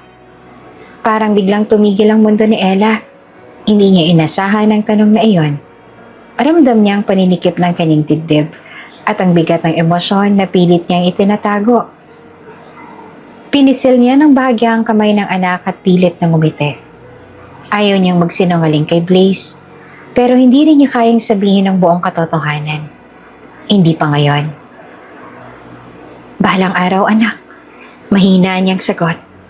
Muling ibinaling ni Blaze ang tingin sa masayang pamilyang iyon, tsaka dahan-dahang tumango. Hindi na ito nagtanong pa. Pero alam ni Ella na darating ang araw na hindi na magiging sapat ang balang araw na sagot niya. Dahil hanggang kailan nga ba niya maitatago ang katotohanan kay Blaze? Sa maliit at simpleng apartment nila, masaya nilang pinagsasaluhan ni Blaze ang hapunan. Kahit simpleng sinigang at kanin lang ang kanilang ulam, masaya naman ang bata habang nagkukwento tungkol sa kanyang mga kalaro sa kantin. "Mama, ang sabi po ni Tita Mirna bukas daw po pwede daw akong tumulong magpunas ng mesa. Pwede po ba ako?" Masiglang tanong ni Blaze habang sinusubo ang kanin. Napangiti naman si Ella habang tinatapik ang ulo ng anak. "Siyempre naman, pero maging mabait ka pa rin sa kanila kapag sinama ulit kita roon, ha?" "Opo, promise." Masiglang sagot naman ng bata. Bigla namang may kumatok sa pinto. Agad na tumayo si Ella at nilingon ang anak at sinabing, "Ituloy mo lang ang pagkain mo, anak, bubuksan ko lang ang pinto." Pagbukas niya ng pinto, bumungad sa kanya ang kanilang landlord, si Mang Nestor. May hawak itong ilang papel at may seryosong ekspresyon sa mukha. Hindi niya ito madalas makita sa apartment kaya kinutuban na siya na may mahalaga itong sasabihin. "Ella, magandang gabi." Bungad nito. "Magandang gabi rin po, Mang Nestor. Ano pong maipaglilingkod ko?" Malalim na nagbuntong hininga ang matanda bago ito nagsalita. "Didiretsohin na kita, iha. Kailangan mo na maghanap ng ibang matitirahan. Ibebenta ko na itong apartment." Parang biglang nanigas ang katawan ni Ella sa narinig niya. Ano po? Pero Mang Nestor, wala po kayong nasabi tungkol dito noon. Hindi po ba pwedeng bigyan niyo pa ako ng kaunting panahon?" Umiling ang matanda. "Pasensya ka na, iha. Matagal ko nang pinag-isipan nito. May bumili na ng buong building at kailangan na itong evacuate sa loob ng isang buwan. Wala na ako magagawa. Minamadali na rin ako ng gustong bumili kasi ipaparenovate daw nila ito." Napakapit si Ella sa pintuan. Ramdam niya ang panlalamig ng kanyang mga kamay. "Pero Mang Nestor, wala po kaming ibang matutuluyan ng anak ko ngayon. Wala kaming pamilya na maaari naming mahinga ng tulong o kaya naman pansamantala na matutuluyan. Hindi ko rin po kayang maghanap agad ng ibang bahay lalo pat wala pa pong sahod. Tsaka hindi ba't nagbabayad naman ako sa'yo ng tama at sa tamang araw ko rin binibigay sa'yo?" Malungkot na tumingin si Mang Nestor sa kanya. "Alam kong mahirap ang sitwasyon mo, iha. Pero sana maintindihan mo rin ako. May pamilya rin akong kailangang alagaan. Kung may magagawa pa ako para matulungan ka, gagawin ko, pero sa ngayon, wala na ako magagawa. Bagsak ang balikat ni Ella habang nakatitig sa matanda. Gusto niyang magmakaawa, pero alam niyang wala nang saysay iyon. Sige po, mahina niyang sagot. Tahimik na tumango naman si Mang Nestor bago ito tumalikod at lumayo. Dahan-dahang isinara ni Ella ang pinto at napasandal doon. Pilit na pinipigil ang luha niya. Ano na naman to, Ella? Kailan matatapos ang pagsubok na to? Mama? Nag-angat siya ng tingin at nakita niya si Blaze. Hawak ang kutsara na nakatitig sa kanya. Bakit po kayo malungkot? Napangiti siya kahit ramdam niya ang bigat sa dibdib. Lumapit siya at hinaplos ang buhok ng anak. Wala anak, kumain ka na. Matutulog na tayo pagkatapos. Pero sa likod ng kanyang isip, isa lang ang bumabagabag sa kanya. Saan sila pupunta ngayon? Kinabukasan, kahit mabigat ang pakiramdam dahil sa balitang kailangan nilang lisanin ang apartment, pumasok pa rin si Ella sa trabaho. Kailangan niyang kumayod para sa anak niya. Pero pagdating niya sa kantin, napansin niyang nag-uusap-usap ang mga katrabaho niya. May mga nakakunot ang noo, halatang may bumabagabag sa kanila. Paglapit niya sa counter, agad siyang nilapitan ni Myrna. Isa sa mga matagal na nagtatrabaho sa kantin. Ella, naku na lang, buti na lang dumating ka na. Napaismid siya. Hindi alam kung may magandang balita o panibagong problema na naman. Bakit po? Ano po nangyayari? Nagpalitan ng tingin ng mga kasamahan nila bago may sumagot. Magsasara na ang kantin, Ella. Lilipat na raw sa ibang bansa si Sir Tony at wala nang magpapatakbo nito. Sa katapusan ng huling araw natin dito. Para siyang binuhusan ng malamig na tubig. Ano? Napayuho si Ella at napahawak sa kanyang sentido. Kagabi lang mula nang malaman niyang kailangan niyang lisanin ng apartment. Ngayon naman mawawalan siya ng trabaho. Iha, mahinang tinapik ni Tita Myrna ang likod niya. Anong plano mo ngayon? Napatingin si Ella sa mga kasamahan niya na halatang nag-aalala rin sa kanya. Saglit siyang pumikit bago huminga ng malalim. Luluwas na lang kami ni Blaze sa Maynila. Doon ako maghahanap ng trabaho. Para na rin sa kinabukasan ng anak ko. Nagulat si Myrna. Sigurado ka ba, Iha? Malaki ang Maynila at mahirap ang buhay doon. Tumango si Ella. Wala na po akong ibang pagpipilian, Chang. Kailangan kong gawin to para sa amin ng anak ko. Hindi na ako pwedeng manatili dito kung wala rin namang matitirahan na trabaho. Tahimik ang lahat habang nakikinig sa kanya. Sa loob-loob niya, natatakot siya at hindi niya alam kung anong naghihintay sa kanila sa Maynila. Pero sa puntong yon, wala na siyang ibang pagpipilian kundi ang lumaban. Nang makarating sila sa Maynila, agad na naghanap ng trabaho si Ella. Alam niyang hindi magiging madali, pero hindi niya inaasahan na magiging ganitong kahirap. Sa loob ng isang linggo, halos lahat ng inaplayan niya ay may parehong sagot. Hindi siya maaaring tanggapin dahil sa kanyang criminal record. Ngayon, narito siya sa isang opisina, kaharap ang manager na nagbabasa ng kanyang resume. Tumikim ito bago nagsalita. Miss Valencia, I appreciate your effort in applying, but we ran a background check and saw your record. I'm afraid we can't proceed with your application. But sir, I was proven innocent. I was granted bail and cleared of all charges. Umiling ang manager. I understand, but the company has a strict policy. We cannot risk hiring someone with a past criminal case, even if it was dismissed. Nagbuntong hininga siya at saka pilit na ngumiti. I see. Thank you for your time, sir. Mabilis niyang kinuha ang bag at lumabas ang opisina. Ilang beses na itong nangyari. Ilang beses na siyang tinanggihan. Pinilit niyang lakasan ang loob niya habang naglalakad pa uwi. Pero nang makarating siya sa inuupahan nilang maliit na apartment, pakiramdam niya ay bibigay na siya. Pagpasok niya, sinalubong siya ng anak niyang si Blaze. Abala sa pagkain ng kanin at hotdog sa maliit na lang mesa. Kasama nito ang babysitter na binabayaran niya para bantayan ang anak niya. Agad naman siyang napansin ng bata. Mama! Masiglang bati nito pero agad din siyang tiningnan ng mabuti. Ayos ka lang po ba, Mama? Bakit malungkot ka? Napakurap siya. Pilit na tinatago ang lungkot sa kanyang mata. Nilapitan niya ito at hinaplos ang buhok ng anak. Ayos lang ako, anak. Huwag kang mag-alala sa akin. Hindi naman kumbinsido si Blaze, pero tumango na lang ito at pinagpatuloy ang pagkain. Samantalang siya, tahimik lang na pinanonood ito. Pinilit niyang ngumiti kahit parang gusto niya nang sumuko. Isang araw, habang abala si Ella sa paghuhugas ng pinggan sa kanilang maliit na apartment, biglang tumunog ang kanyang cellphone. Napakunot ang noo niya at mabilis itong kinuha mula sa lamesa. Isang hindi pamilyar na numero.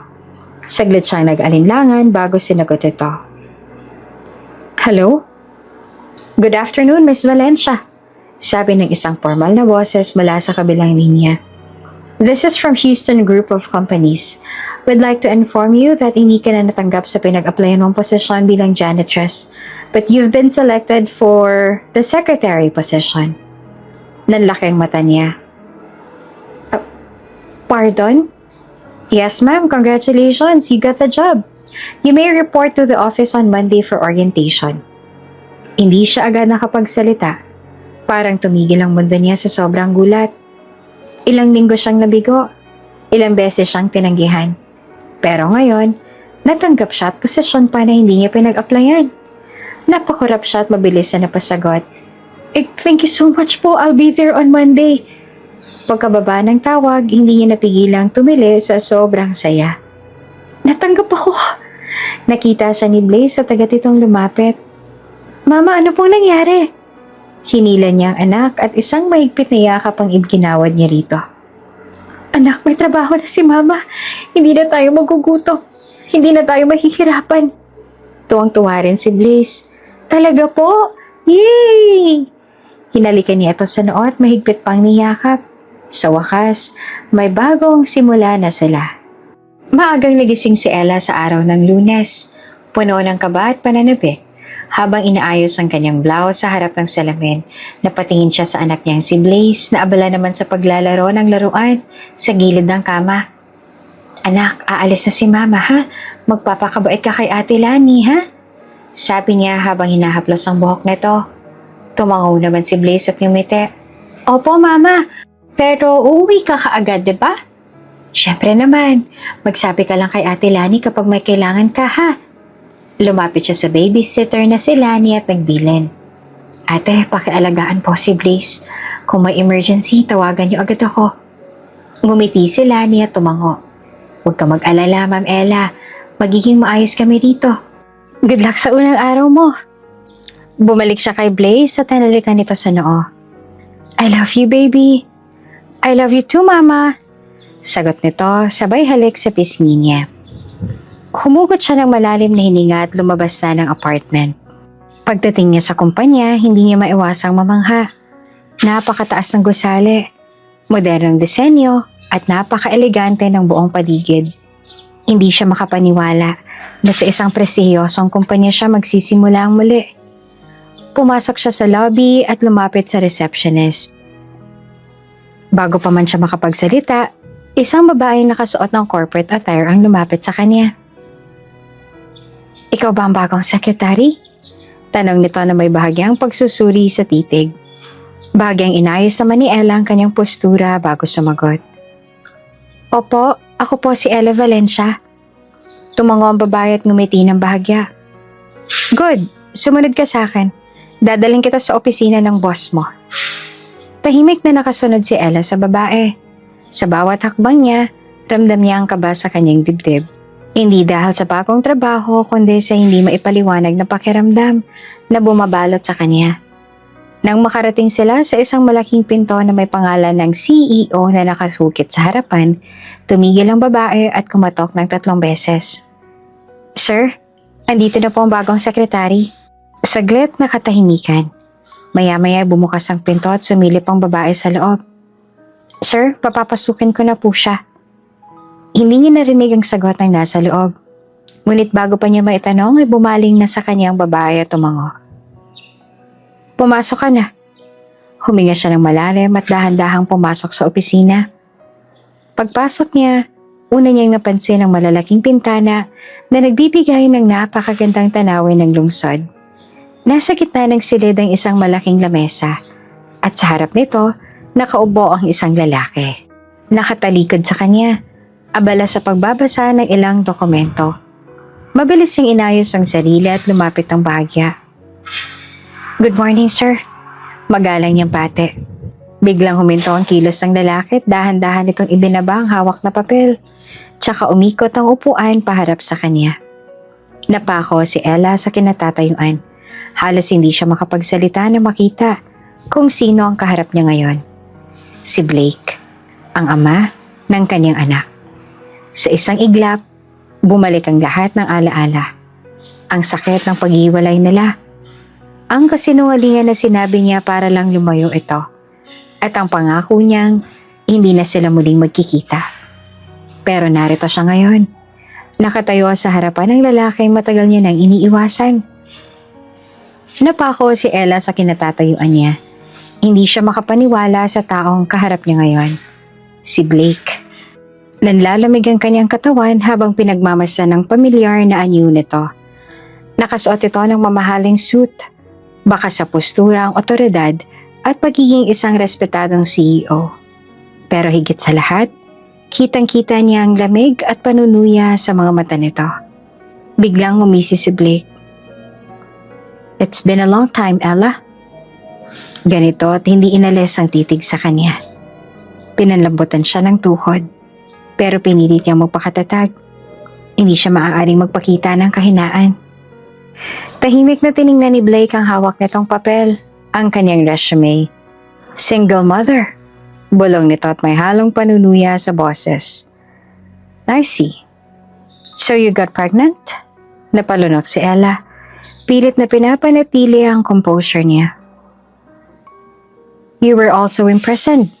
Patuloy pa ni Blake. Hindi man lang tinagong panunuya sa boses. "Interesting. I never thought you'd end up this way." Muli itong umiti. Ngunit hindi iyon ang ngiting nakasanayan niya noon. Walang lambing, walang init. "I wonder what happened to you, Ella." Ani Blake habang iniikot ang hawak na ballpen sa pagitan ng mga daliri. "Ginamit mo ba ang perang ninakaw mo para sa lalaki mo at noong wala na siyang mahuthot sa'yo, ay iniwan ka niya at ang anak niyo? Is that your karma?" Napasinghap siya. "Or maybe ikaw ang nag-iwan sa kanya." Dagdag pa nito. "Just like how you left me." Parang sinampal si Ella sa huling sinabi nito. Alam niyang nasasaktan si Blake, na puno ito ng sama ng loob, pero hindi niya inaasahan na ganito ang magiging tingin nito sa kanya. Hinawakan niya ang kanyang bag at pilit na pinipigilan ang pangangatog ng kanyang kamay. Dati ang mga titig ni Blake sa kanya ay puno ng pagmamahal. Ngayon, ang tanging nakikita niya lang dito ay galit at panghuhusga. Alam ni Ella na galit pa rin si Blake sa kanya. Nakikita niya ito sa mga mata nito. Sa bawat tingin, sa bawat salita, at sa bawat kilos nito. Kaya hindi na siya nagulat na magsimula itong pahirapan siya sa trabaho. Araw-araw may bagong dahilan si Blake para pagalitan siya. "Ella, this report is a mess. Redo it." Wala namang mali sa report niya. Pero wala siyang magawa kundi ang sumunod. "Did I tell you to put sugar in my coffee? I don't drink sweet coffee. Make another one." Kahit nakahapon lang, ito mismo ang nagsabi na mas gusto niya ng matamis. Madalas tinatapon ni Blake ang kapeng pinapatimpla niya. Direkta sa harapan ni Ella. Minsan tumatalsik pa sa kanya. Pero hindi siya umaangal. Tinitiis niya ang lahat. Alam niyang sinasadya ito ni Blake. Alam niyang parusa ito para sa kanya. At kahit nasasaktan siya, nauunawaan niya ito. Galit pa rin siya sa akin. Paulit-ulit niyang sinasabi sa sarili. At may karapatan naman siyang magalit. Isang gabi matapos ang overtime, dumaan siya sa opisina ni Blake para ipasa ang huling report. Tahimik na inilapag niya ang folder sa lamesa nito. "You're late." Hindi man lang siya tinapunan ng tingin ni Blake habang sinusuri ang papel. "Did you get distracted again?" "I'm sorry sir, it won't happen again." Mahinahong sagot niya. Bigla itong ngumiti pero hindi iyon ang ngiting nakasanayan niya noon. Ito ay mapanukso, puno ng panunumbat. Of course it won't. You wouldn't want to lose this job, right? Napatitig siya rito, pero hindi siya sumagot. Malamig ang titig ni Blake sa kanya bago nito muling sinuri ang report.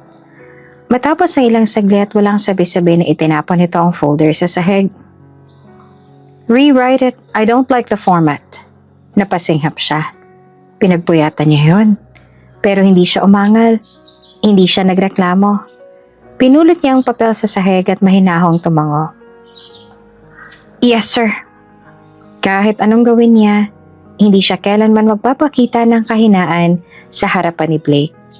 Araw-araw walang tigil ang pang-aapi ni Blake kay Ella. Hindi siya binibigyan ng kahit anong pahinga. Hindi rin siya nito tinatrato ng maayos bilang empleyado. Sa tuwing magkakasama sila sa opisina, laging may bagong dahilan si Blake para pagalitan siya. Maliitin siya at gawing miserable ang trabaho niya. Miss Valencia, bingi ka ba? Malabig na sabi ni Blake na hindi siya agad nakasagot sa tanong nito habang nasa meeting sila.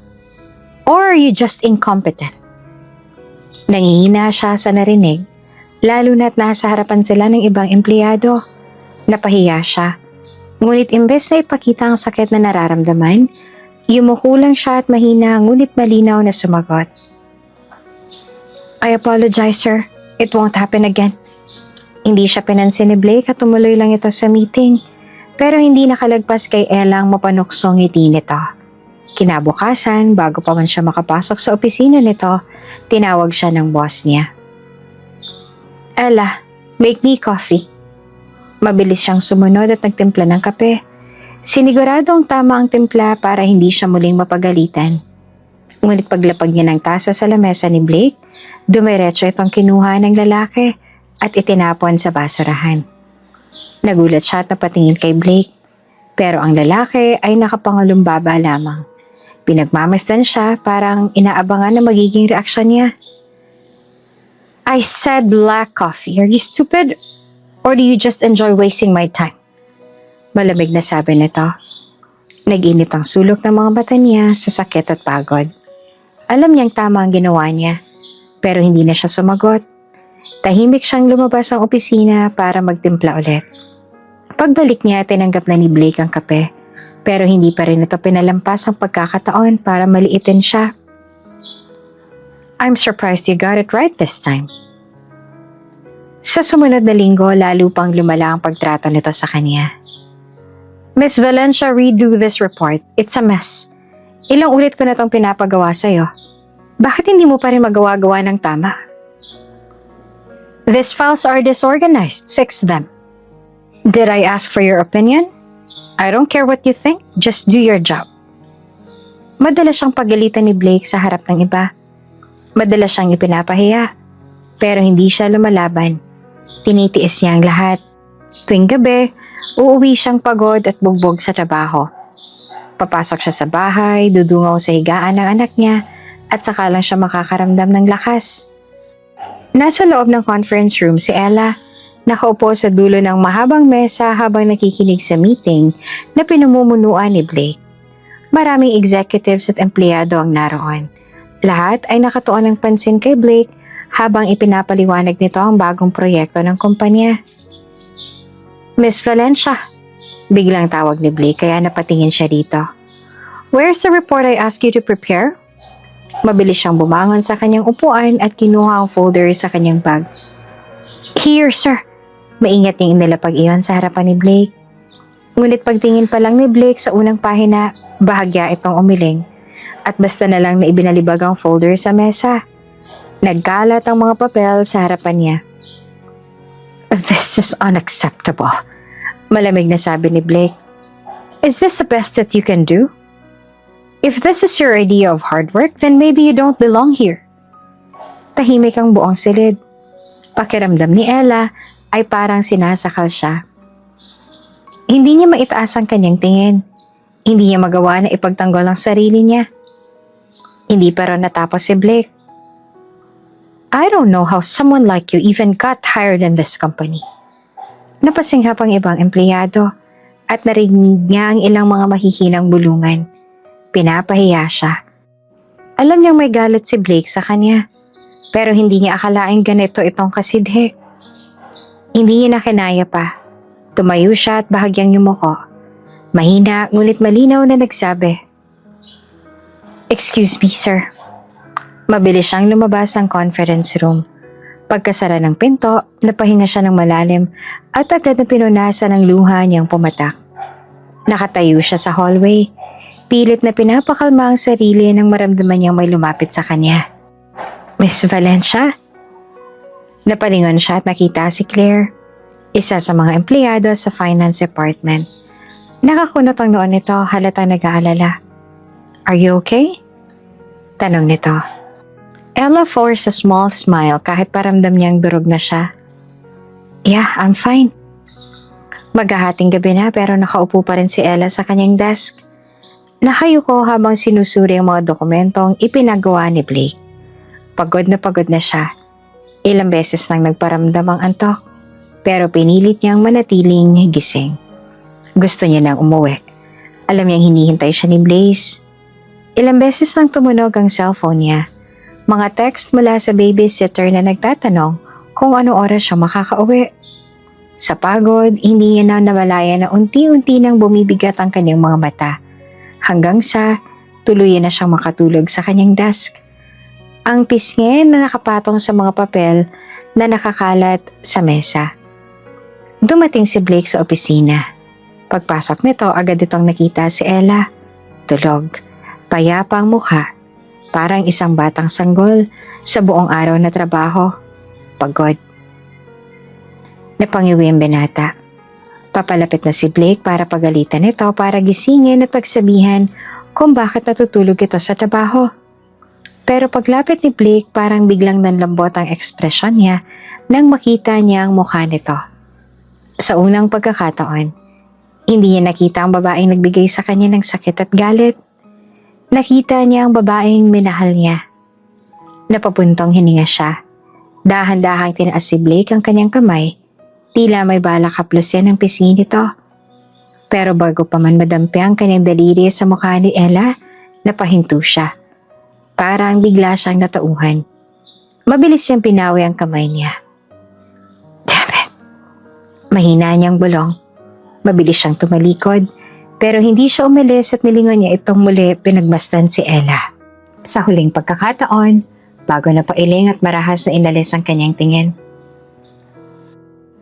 "You're still a weakness I don't want to have." Nagmulat ng mata si Ella at agad na bumangon. Bahagyang naguguluhan kung nasan siya. Napansin niyang nasa opisina pa rin siya. Nang mapansin ang figura sa harapan niya ay napapitlag siya. "Sir Blake?" Napakunot ang noon niya. Ano pong ginagawa mo rito?" Bago pa man makasagot si Blake ay biglang tumunog ang cellphone niya. Mabilis niyang kinuha ito at sinagot. "Hello?" Sa kabilang linya bumuhod ang boses ng babysitter niya. Kapansin-pansin ang panik sa tono nito. "Miss Ella, si Blaze, dinala ko siya sa ospital. Ang taas po kasi ng lagnat niya, hindi bumababa." Nanlamig ang kanyang katawan. "Ano?" Mabilis siyang napasapo sa noo. "Anong ospital? Nasaan kayo?" Habang nakikinig sa sagot ng babysitter, mabilis siyang tumayo. Hindi na iniisip kung ano man ang nasa paligid niya. "Kailangan ko umalis," sabi niya nang hindi mo lang tinitingnan si Blake. "May emergency." Napakunot na si Blake. "Ano nangyari?" "Nasa ospital ang anak ko." Napakurap si Blake. May kung anong saglit na gulat sa mukha nito bago bumalik sa dati nitong matigas na ekspresyon. "It's late, Ella. Wala kang masasakyan. I'll drive you." Kahit ayaw niyang sumama kay Blake, mas mahalaga si Blaze sa ngayon. Kaya naman hindi na siya tumanggi. "Let's go," mahina niyang sabi. At sa loob ng ilang minuto kasabay ng matinding kaba sa kanyang dibdib, mabilis silang lumabas ang opisina patungo sa ospital kung nasaan ang kanyang anak. Pagdating nila roon ay mabilis na bumaba si Ella mula sa sasakyan. Hindi alintana ang pagod at takot na bumabalot sa kanya. Agad siyang tumakbo papasok ng ospital habang nakasunod pa rin sa kanya si Blake. Pagpasok nila, sinalubong siya ng kanyang babysitter. Halitang balasa at pagod. Miss Ella, nanginginig ang boses nito. Pasensya na po, ang taas talaga ng lagnat ni Blaze. Hindi na bumababa kahit binigyan ko ng gamot. Kaya dinala ko na siya dito. Sinabi ng doktor na infection daw pero stable naman na siya ngayon. Parang nawala ang bigat sa dibdib ni Ella sa narinig. Kahit papaano ay gumaan ang kanyang pakiramdam. Salamat. Salamat sa iyo. Mahinang tugon niya, kahit hindi pa rin nawawala ang kaba. Nasaan siya? Itinuro ng babysitter ang isang silid. Hindi na siya nag-aksaya pa ng oras at agad itong binuksan. Pagpasok niya, bumungad sa kanyang anak. Nakahiga si Blaze, mukhang nangihina, ngunit nang makita siya ay bigla itong umiyak. Mama! Para namang piniga ang puso ni Ella. Agad siyang lumapit sa kama at niyakap ang anak. Nandito na ako, baby. Bulong niya habang inaaplos ang likod ni Blaze. I'm sorry. I'm so sorry na late si Mama. Patuloy na umiyak ang Blaze habang mahigpit na kumakapit sa kanya. Ramdam niya ang takot ng bata. Mas lalong sumikip ang dibdib niya. Sa likuran, nakatayo lamang si Blake sa may pinto. Tahimik na nakatingin sa mag-ina. Hindi ito nagsalita. Hindi rin ito maintindihan ng sarili kung bakit hindi siya makaalis. Ang alam lang ni Blake, hindi niya inaasahan ang eksenang ito. Hindi niya inaasahan na makikita nito si Ella sa ganitong sitwasyon. Kasama ang anak. Abala si Ella sa pag-aasikaso ng mga papeles nang lumapit sa kanya si Blake, pero bago ito makapagsalita ay may isa pang dumating. Agad siyang napatingin sa bagong dating na babae at bumungad sa kanya ang isang napakagandang babae na may matikas sa tindig at malambing na ngiti. Lumapit ang babae kay Blake at bigla itong nimakap kay Blake at humalik sa pisngi nito. I miss you, hon. Malambing na sabi nito. Para bang saglit na huminto ang mundo ni Ella. Para may malamig na hangin na dumaan sa kanya habang pinapanood ang natural na kilos ng dalawa. Lalo pang tumindi ang sakit na naramdaman niya nang makita niyang pinulupot ni Blake ang braso sa bewang ng babae, pero pinigili niyang ipakita ang nararamdaman. Sino siya, hon? Tanong ng babae habang nakatingin kay Ella. Walang pag-aalinlangan naman na sumagot si Blake. Walang emosyon ang kanyang boses. She's Ella, my new secretary. Lumingon sa kanyang babae at ngumiti. Hi, I'm Laura, his fiancée. Napakasakit. Parang may kung anong tumusok sa puso ni Ella, pero hindi niya ipinakita. Ngumiti rin siya pabalik kahit na parang unti-unting humihina ang loob niya. Good morning, Miss Lara. Magalang niyang bate, sabay bahagyang pagyuko. Nang lumakad na ang dalawa papasok sa opisina ni Blake, sinundan niya sila ng tingin. Doon na nawala ang kanyang ngiti.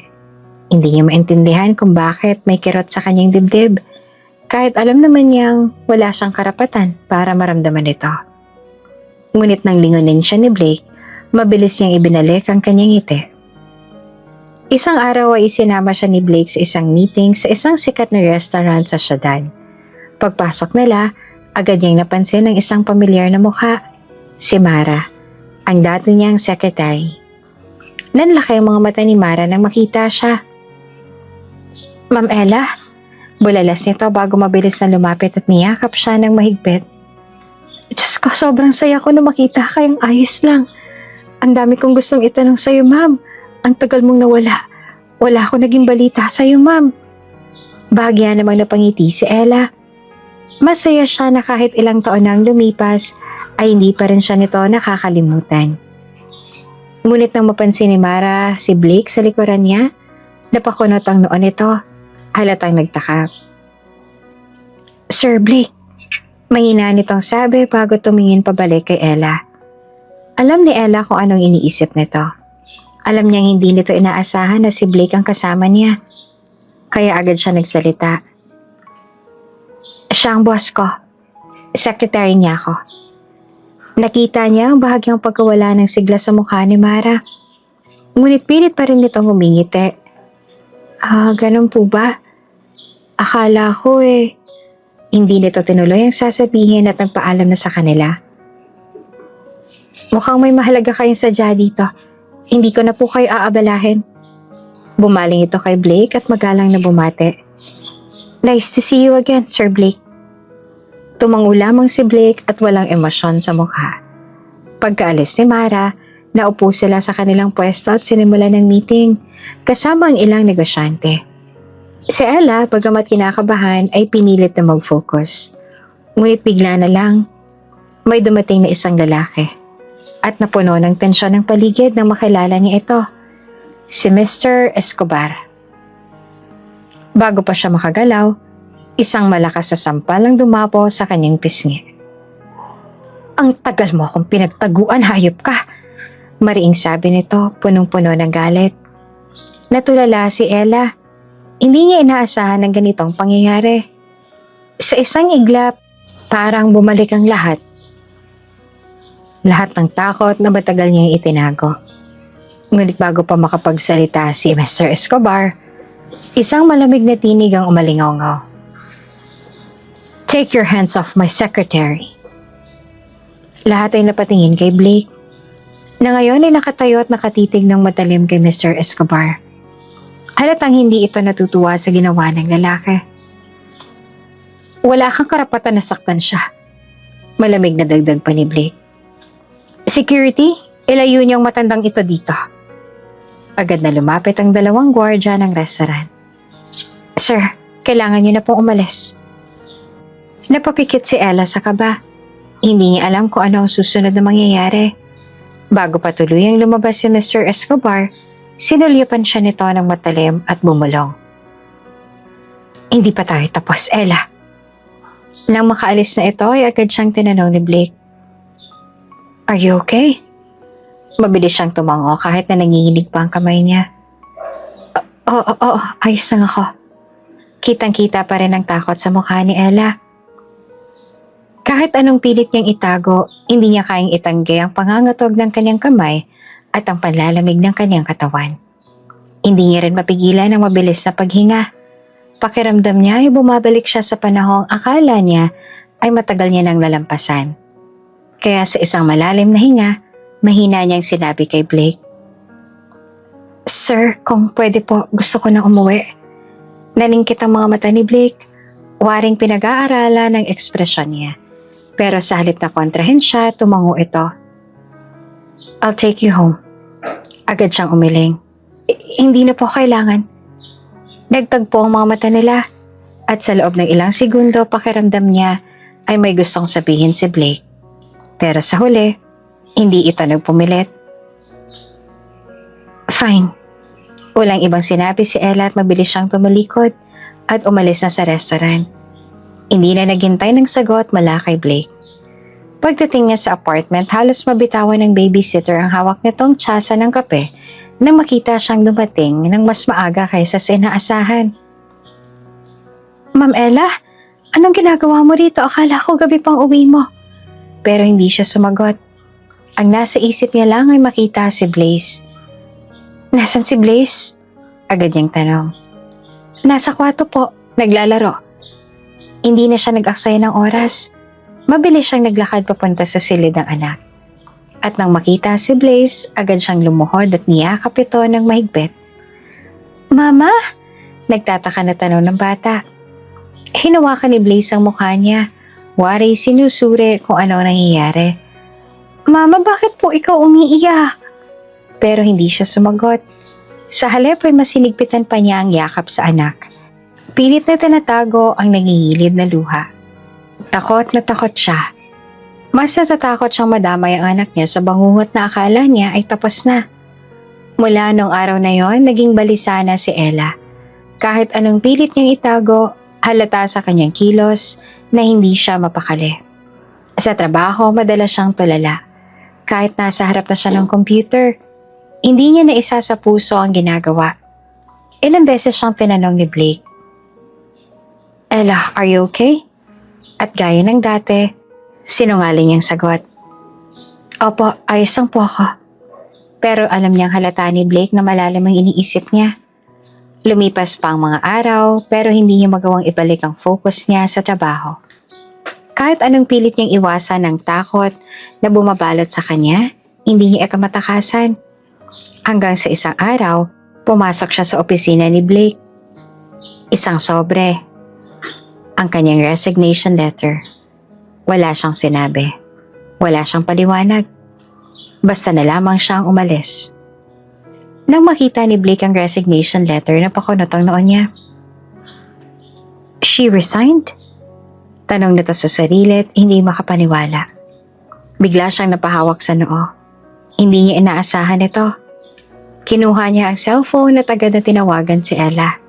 Walang sumagot. Sinubukan niya ulit. Wala pa rin. Paulit-ulit siyang tumawag pero sa bawat sagot ng voicemail, lalo siyang nababahala. Bakit biglaan? Bakit hindi man lang ito nagpaalam? At higit sa lahat, bakit hindi ito sumasagot sa mga tawag niya? Bumalik sa isip niya ng sandaling sinabi ng mga taong binayaran niya na nahanap na nila si Ella at nag-apply ito bilang janitress. Sir, natagpuan na namin ang iyong ex-girlfriend. Nag-apply na janitress pero may 7-year-old na anak. Imporma sa kanya ng lalaking kaharap. Tiningnan ni Blake si Mrs. Villaroman. Hire her and make her my secretary. Tumango naman si Mrs. Villaroman. Yes, sir. Ngunit sino nga bang mag-aakala na bigla na naman itong mawawala? Na basta na lang itong aalis tulad ng ginawa nito noon. Abala si Blake sa isang mahalagang pagpupulong nang biglang tumunog ang kanyang cellphone. Seeing Ella's name on the screen, his brows furrowed in confusion. She finally decided to call. Agad niya itong sinagot, ngunit sa halip na boses ni Ella, isang hindi pamilyar na babae ang narinig niya. Hello? Is this Sir Blake? Nanlamig ang kanyang pakiramdam. Ibang tao ang nasa kabilang linya. Bigla siyang nagkaroon ng masamang kutob. Yes, this is Blake. Who is this? Tanang niya na agad na lumakas ang kabog ng dibdib niya. I'm a nurse from St. Luke's Hospital. I called using Miss Ella's phone. She and her son were in a serious accident and both are in critical condition. Parang may bumuhos na malamig na tubig sa kanya. Biglang nawala ang lahat ng iniisip niya. What? Mahina niyang sambit. Parang hindi makapaniwala. Where? Which hospital again? Mabilis siyang tanong. Halos nanginginig na ang kamay niya sa mahigpit na hawak na telepono. St. Luke's Hospital, emergency room. I'll send you the correct address. Sagot ng nurse. Hindi na siya nag-aksaya ng oras. Iniwan niya ang lahat, ang pagpupulong, ang trabaho, at agad na tumakbo palabas ng opisina. Nasa isang probinsya ng mag-ina. Doon sila dinala. Kaya naman para makapunta siya roon ng mabilis, kailangan niyang gamitin ang private jet niya. Mahigit 2 oras siyang nasa himpapawid at mas lalo lamang siyang nakaramdam ng kaba at takot habang lumilipas ang sandali. Halos hindi niya na namalayan ang biyahe. Hindi niya napansin ang turbulence dahil sa lalim ng iniisip niya. Pagkarating niya sa ospital, dali-dali siyang pumasok at lumapit sa front desk. Where's Ella Valencia and her son? They were in an accident.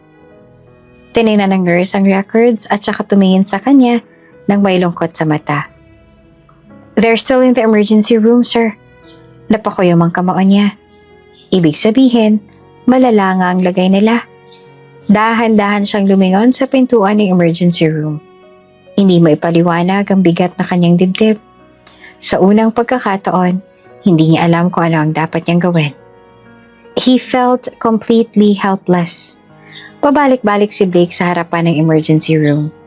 Hindi mapakali sa paghihintay.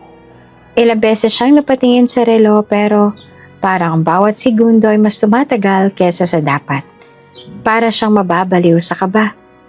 Hanggang sa wakas, bumukas ang pinto at lumabas ang doktor. Agad siyang lumapit. Hindi na alintana ang iba pang tao sa paligid. Doctor, how are they? Are they okay? Tanong niya at bakas ang matinding pag-aalala sa boses niya. Huminga ng malalim ang doktor bago sumagot. The child needs blood transfusion immediately. He has lost a lot of blood. His blood type is AB. Do you know anyone with the same blood type? Parang nawala ang kulay sa mukha ni Blake. AB?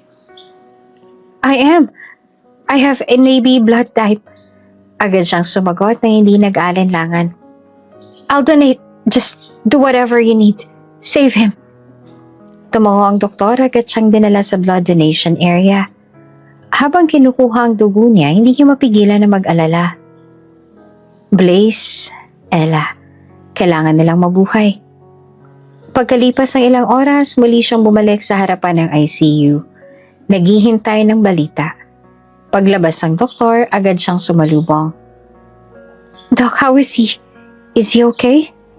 Tumango ang doktor. The child is stable now. The blood transfusion helped save him. But, napalunok si Blake, hinihintay ang kasunod na sasabihin.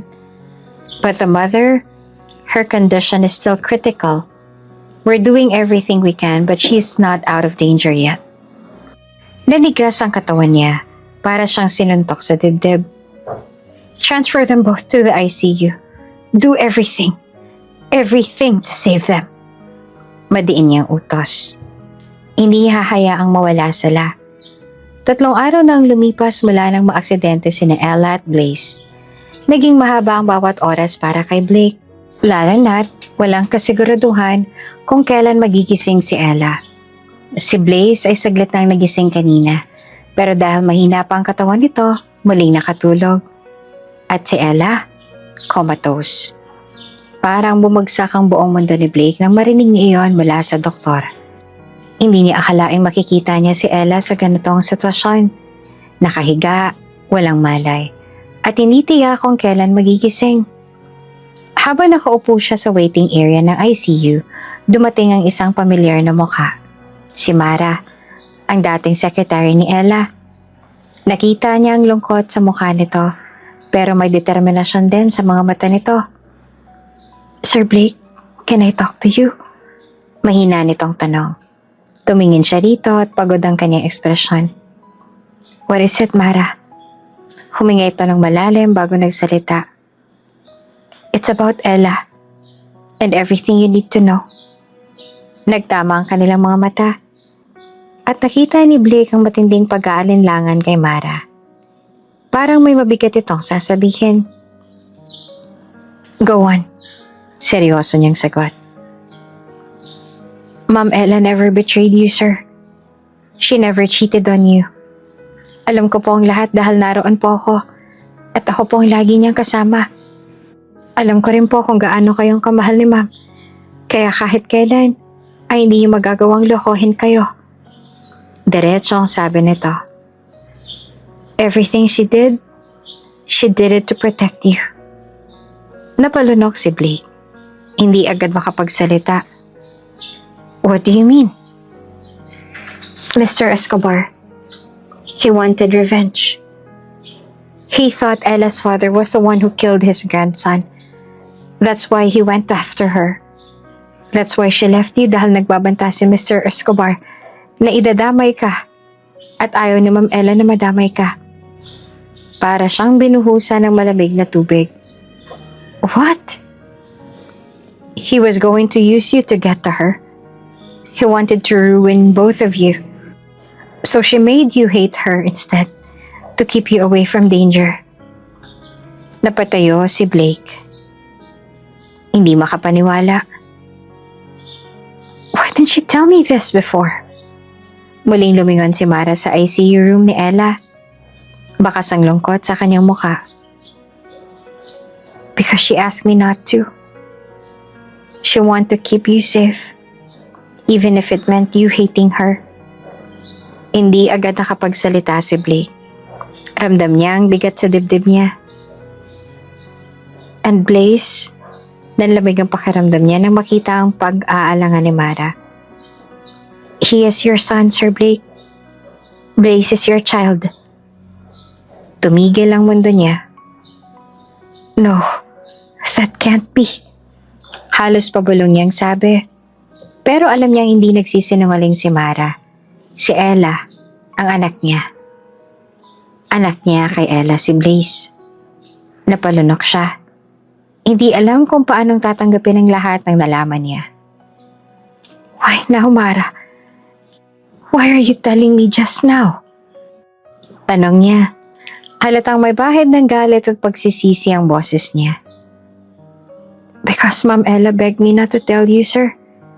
She thought it's the only way to protect you. Sagot ni Mara. Halos mahulog ang luha nito. But now that she's fighting for her life, and I know she would want you to know the truth before it's too late. Napaupo si Blake at nangihina. Hindi niya alam kung anong mas matimbang.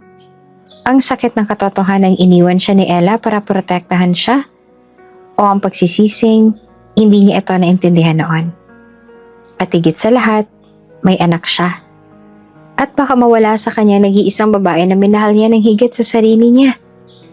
Habang nakaupo si Blake sa tabi ng hospital bed ni Blaze, mahigpit niyang hinawakan ang maliit na kamay ng bata.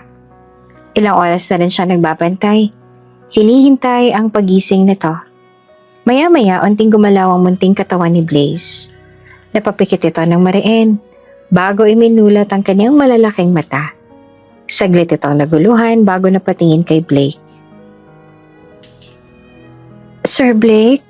Mahina nitong tawag, halatang pagod pa ang tinig nito. Mabilis siyang napayuko at hinawakan ng pisngi ng bata.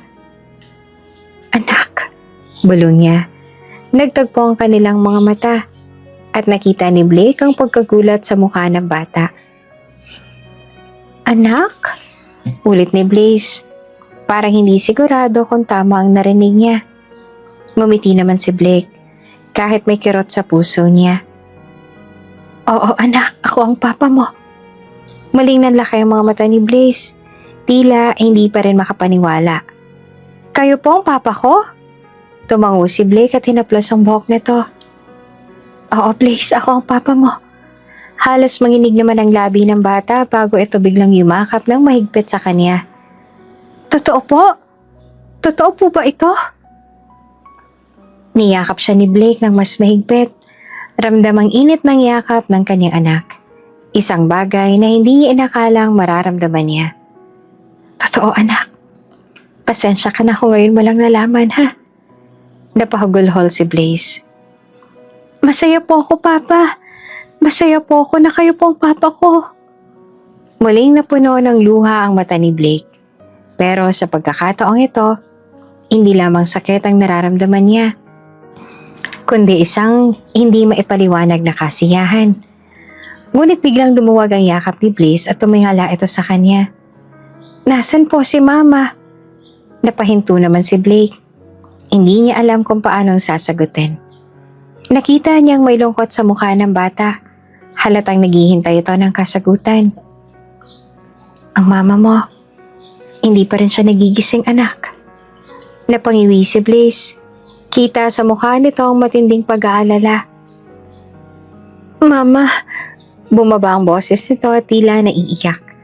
Hinila siya ni Blake at isang mahigpit na yakap ang iginawad nito. Huwag kang mag-alala anak. Gagawin ng mga doktor ang lahat para gumaling ang mama mo. Magiging maayos din siya. Muli siyang niyakap ni Blaze. Mahigpit na kumapit sa kanya at tuluyan ng umiyak. Sa pagkakataong to, ipinangako ni Blake sa sarili niyang hindi niya nahahayaang mawala pa ang kanyang pamilya. Habang nakaupo si Blake sa labas ng ICU, hawak-hawak niya ang noo at pilit na nilalabanan ng pag-aalala. Matagal na siyang naghihintay ng balita tungkol kay Ella. At ngayon, dumating pa ang isang bagong pasanin sa isip niya. Ang investigasyon na isinagawa tungkol sa aksidenteng nangyari. Lumapit ang isang pulis sa kanya. Mr. Laksamana, may resulta na po ang investigasyon at hindi po ito isang aksidente. Nanigas ang katawan ni Blake. Anong ibig mong sabihin? Huminga ng malalim ang pulis bago nagpatuloy. Sinadya po ang nangyari sa kanila. May nakakita ng isang itim na sasakyan na ilang beses umikot malapit sa kanila bago nangyari ang insidente. At may ebidensya na nagpapakita na may nagmanipula sa preno ng sasakyan nila. Napalunok si Blake, kasabay ng unti-unting pag-usbong ng galit sa dibdib niya. Si Mr. Escobar, bulong niya sa sarili. Walang ibang may motibo para saktan si Ella kundi ang matandang yon. Gawin niyo ang lahat para malaman kung sino talaga ang nasa likod nito. Utos niya sa pulis. Matigas ang boses. Ayoko may makaligtas sa gumawa nito. Bago umalis ang pulis, iniabot nito ang isang puting sobre. Nakuha po namin ito sa mga gamit ni Miss Ella. Mukhang para po sa inyo. Nag-alangan naman niyang kinuha ang liham. Nanginginig ang kamay niya habang binubuksan ito. Blake, una sa lahat gusto kong humingi ng tawad. Patawad sa lahat ng sakit na naidulot ko sa'yo. Patawad kung nasaktan kita noon. Patawad kung hindi ko nasabi ang totoo. Na may anak tayo. Hindi ko ginawa yun para lokohin ka. Kundi para protektahan ka. Si Mr. Escobar, akala niya ang ama kong pumatay sa apo niya. Alam kong hindi niya ako titigilan. Kaya naisip kong lumayo. Kahit pang ibig sabihin na hindi ko na kailangang bumalik sa'yo. Napapikit si Blake at hindi na makapaniwala sa binabasa niya. Ngayon siguro iniisip mo kung bakit ko to sinusulat. Kasi gusto kong malaman mo na hindi kailanman nawala ang pagmamahal ko sa'yo. Hanggang ngayon, Blake, mahal na mahal pa rin kita. Masaya ako na magpapakasal ka na. Alam ko matagal mo nang sinarang puso mo para sa akin. At tanggap ko na yon. Ang tanging hinihiling ko na lang ay alagaan mo ang anak natin. Pakiusap sabihin mo kay Blaze araw-araw kung gaano ko siyang kamahal. Kahit hindi ko na siya makasama. Nahulog ang isang patak ng luha ni Blake sa papel. Paulit-ulit niyang binabasa ang mga huling linya. Napahawak siya sa bibig. Pilit na pinipigil ang pagsabog ng emosyon. Hindi niya alam na mahal pa rin siya ni Ella. Hindi niya alam na ginagawa nito ang lahat para sa kanya. Napalunok siya bago mahina. Halos pao sa bumulong sa hangin. Mahal na mahal din kita, Ella. At hindi ako magpapakasal sa iba. Tahimik na nakaupo si Blake sa tabi ng kama ni Ella. Hawak-hawak ang malamig niyang kamay. Ilang araw na rin itong walang malay. Trapped in a world where he couldn't reach her. At sa bawat minutong lumilipas, lalo siyang kinakain ng takot na baka hindi na ito magising pa. Pero ngayon, dahan-dahang gumagalaw ang mga daliri ni Ella, kasabay ng marahang pagmulat ng kanyang mga mata. Blake sucked in a sharp breath. Ella? His voice was soft, almost afraid. Napansin niyang gumalaw ang kamay nito. Pilit na inaabot ang kanya. Agad niya namang hinawakan ito at masuyo at may kasamang kaba. Blake. His grip on her hand tightened, relief and fear twisting inside him. You're awake. Thank God you're awake. Ella gave him a weak smile, her eyes searching his as if memorizing every detail. Blake, I love you. I've always loved you. His breath hitched and he leaned closer. I love you too, Ella. I never stopped. A tear slipped down her cheek and he wiped it away with trembling fingers. Nagpigil siya ng hikbe bago nagpatuloy. The wedding, my engagement to Laura, it was never real. It was arranged.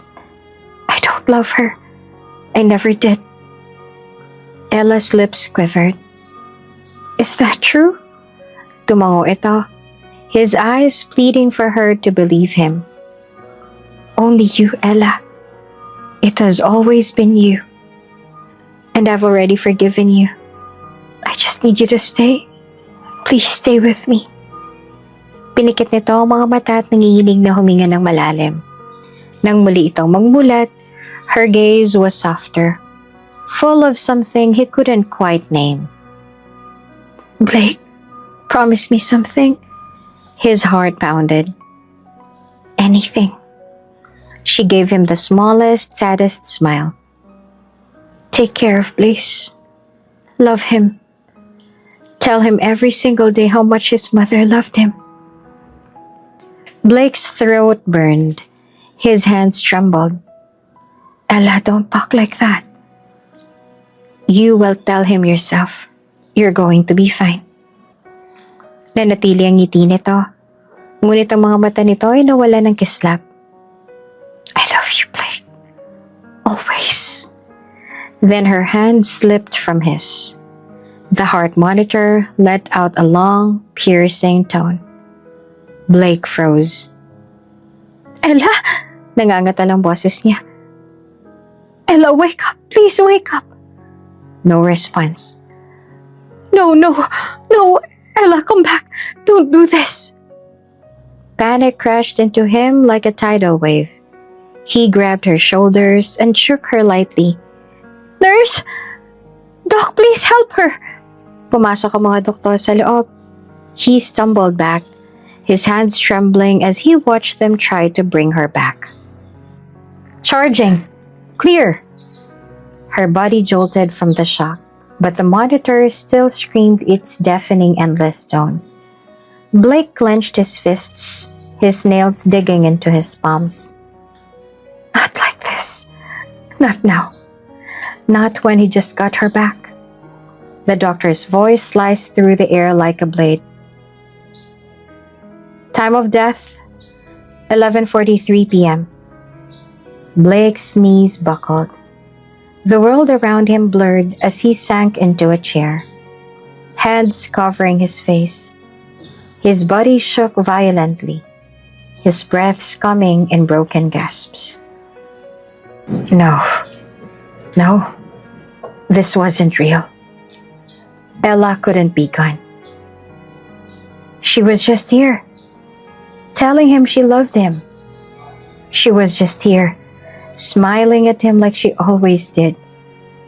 His chest ached, his heart shattering into pieces too small to fix. Mabagal ay tumayo siya at lumapit sa tabi ni Ella, his fingers ghosting over her lifeless face. He leaned down, pressing a soft kiss to her forehead. His voice was barely above a whisper, but it carried all the pain, all the love, all the grief inside him. I love you too, Ella. And I swear, I will never love anyone else. Sa wakas nakamit na ang hustisya. Nakulong si Mr. Escobar sa lahat ng kasalanan ginawa niya. Lumabas ang buong katotohanan. Hindi ang ama ni Ella ang pumatay sa apo nito. Nagpakamatay pala ito. Ngunit sa matinding puot, ibinunto ni Mr. Escobar ang galit sa maling tao. Ang mga taong binayaran niya upang itago ang katotohanan ay umamin na rin. Winasak ng kanyang sariling kasalanan na umundong itinayo niya sa paghihigante. Ngunit huli na ang lahat. Hindi na maibabalik si Ella. At hindi na natuloy ang kasal ni Blake kay Laura. Siya mismo ang umatras. Hindi dahil sa awa o guilt, kundi dahil sa isang katotohanang hindi niya matatakasan. Wala siyang ibang minahal kundi si Ella. At kahit wala na ito, kahit hindi niya na ito muling mayayakap o makikita pang nakangiti, alam niyang siya pa rin ang tanging babaeng mamahalin niya. At ngayon, narito siya, sa kanyang puntod. Dahan-dahang lumuhod si Blake sa harap ng lapida. Hinaplos ang pangalan ng babaeng nagbago ng buhay niya.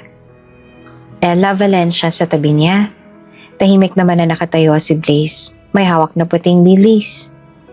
Alam niyang bata pa ito upang maunawaan ang lahat. Ngunit sapat nang nalalaman ito upang maintindihan na hindi na kailanman babalik ang kanyang ina. Gayunpaman sa tuwing pumupunta sila rito, kinakausap pa rin niya ito. Tumitingala pa rin sa langit na parang hinihintay ang sagot nito. Mama, bulong ni Blaze habang inilapag ang mga bulaklak. Papa and I came to see you again. I miss you. I really miss you. Napalunok si Blake. Hinaplos ang buhok ng anak. Pilit niyang pinatatatag ang sarili pero nagsalita siya. Mahina at halos pabulong ang boses niya. I miss you too, Ella. Every day. Napabuntong hininga siya. Pinigilan ng panginginig ng boses. Life isn't the same without you. But I'm keeping my promise. I'm taking care of our son. He's growing up so fast. You'd be so proud of him. Pinahid ni Blaze ang luha sa pisngi niya. I wish you were here, Mama. I wish you could see us now. Tahimik ang paligid. Ang tanging naririnig nila ay ang mahihinang kaluskos ng mga dahon sa ihip ng hangin. At pagkatapos, Blake stilled, feeling something almost familiar in the way it brushed against his skin. It was a warm and gentle, like a quiet embrace. Beside him, Blaze gasped softly, eyes wide. Papa, mahina nitong sabi. It's Mama, isn't it?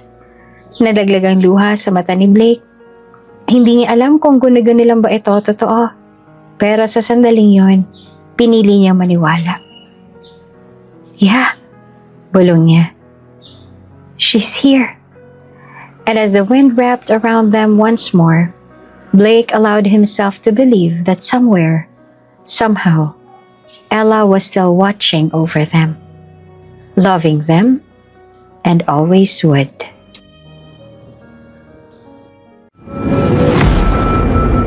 Kung bago ka pa lang sa channel na ito, Ate Jane TV, huwag kalimutang pindutin ang notification bell and subscribe button. Sana po hindi naman malaking abala sa inyo ang pagpindot ng subscribe button dahil ang kapalit po nito ay ang pagsuporta para makapag-produce ng mga libreng stories sa mga channels ni Ate Jane. Maraming salamat!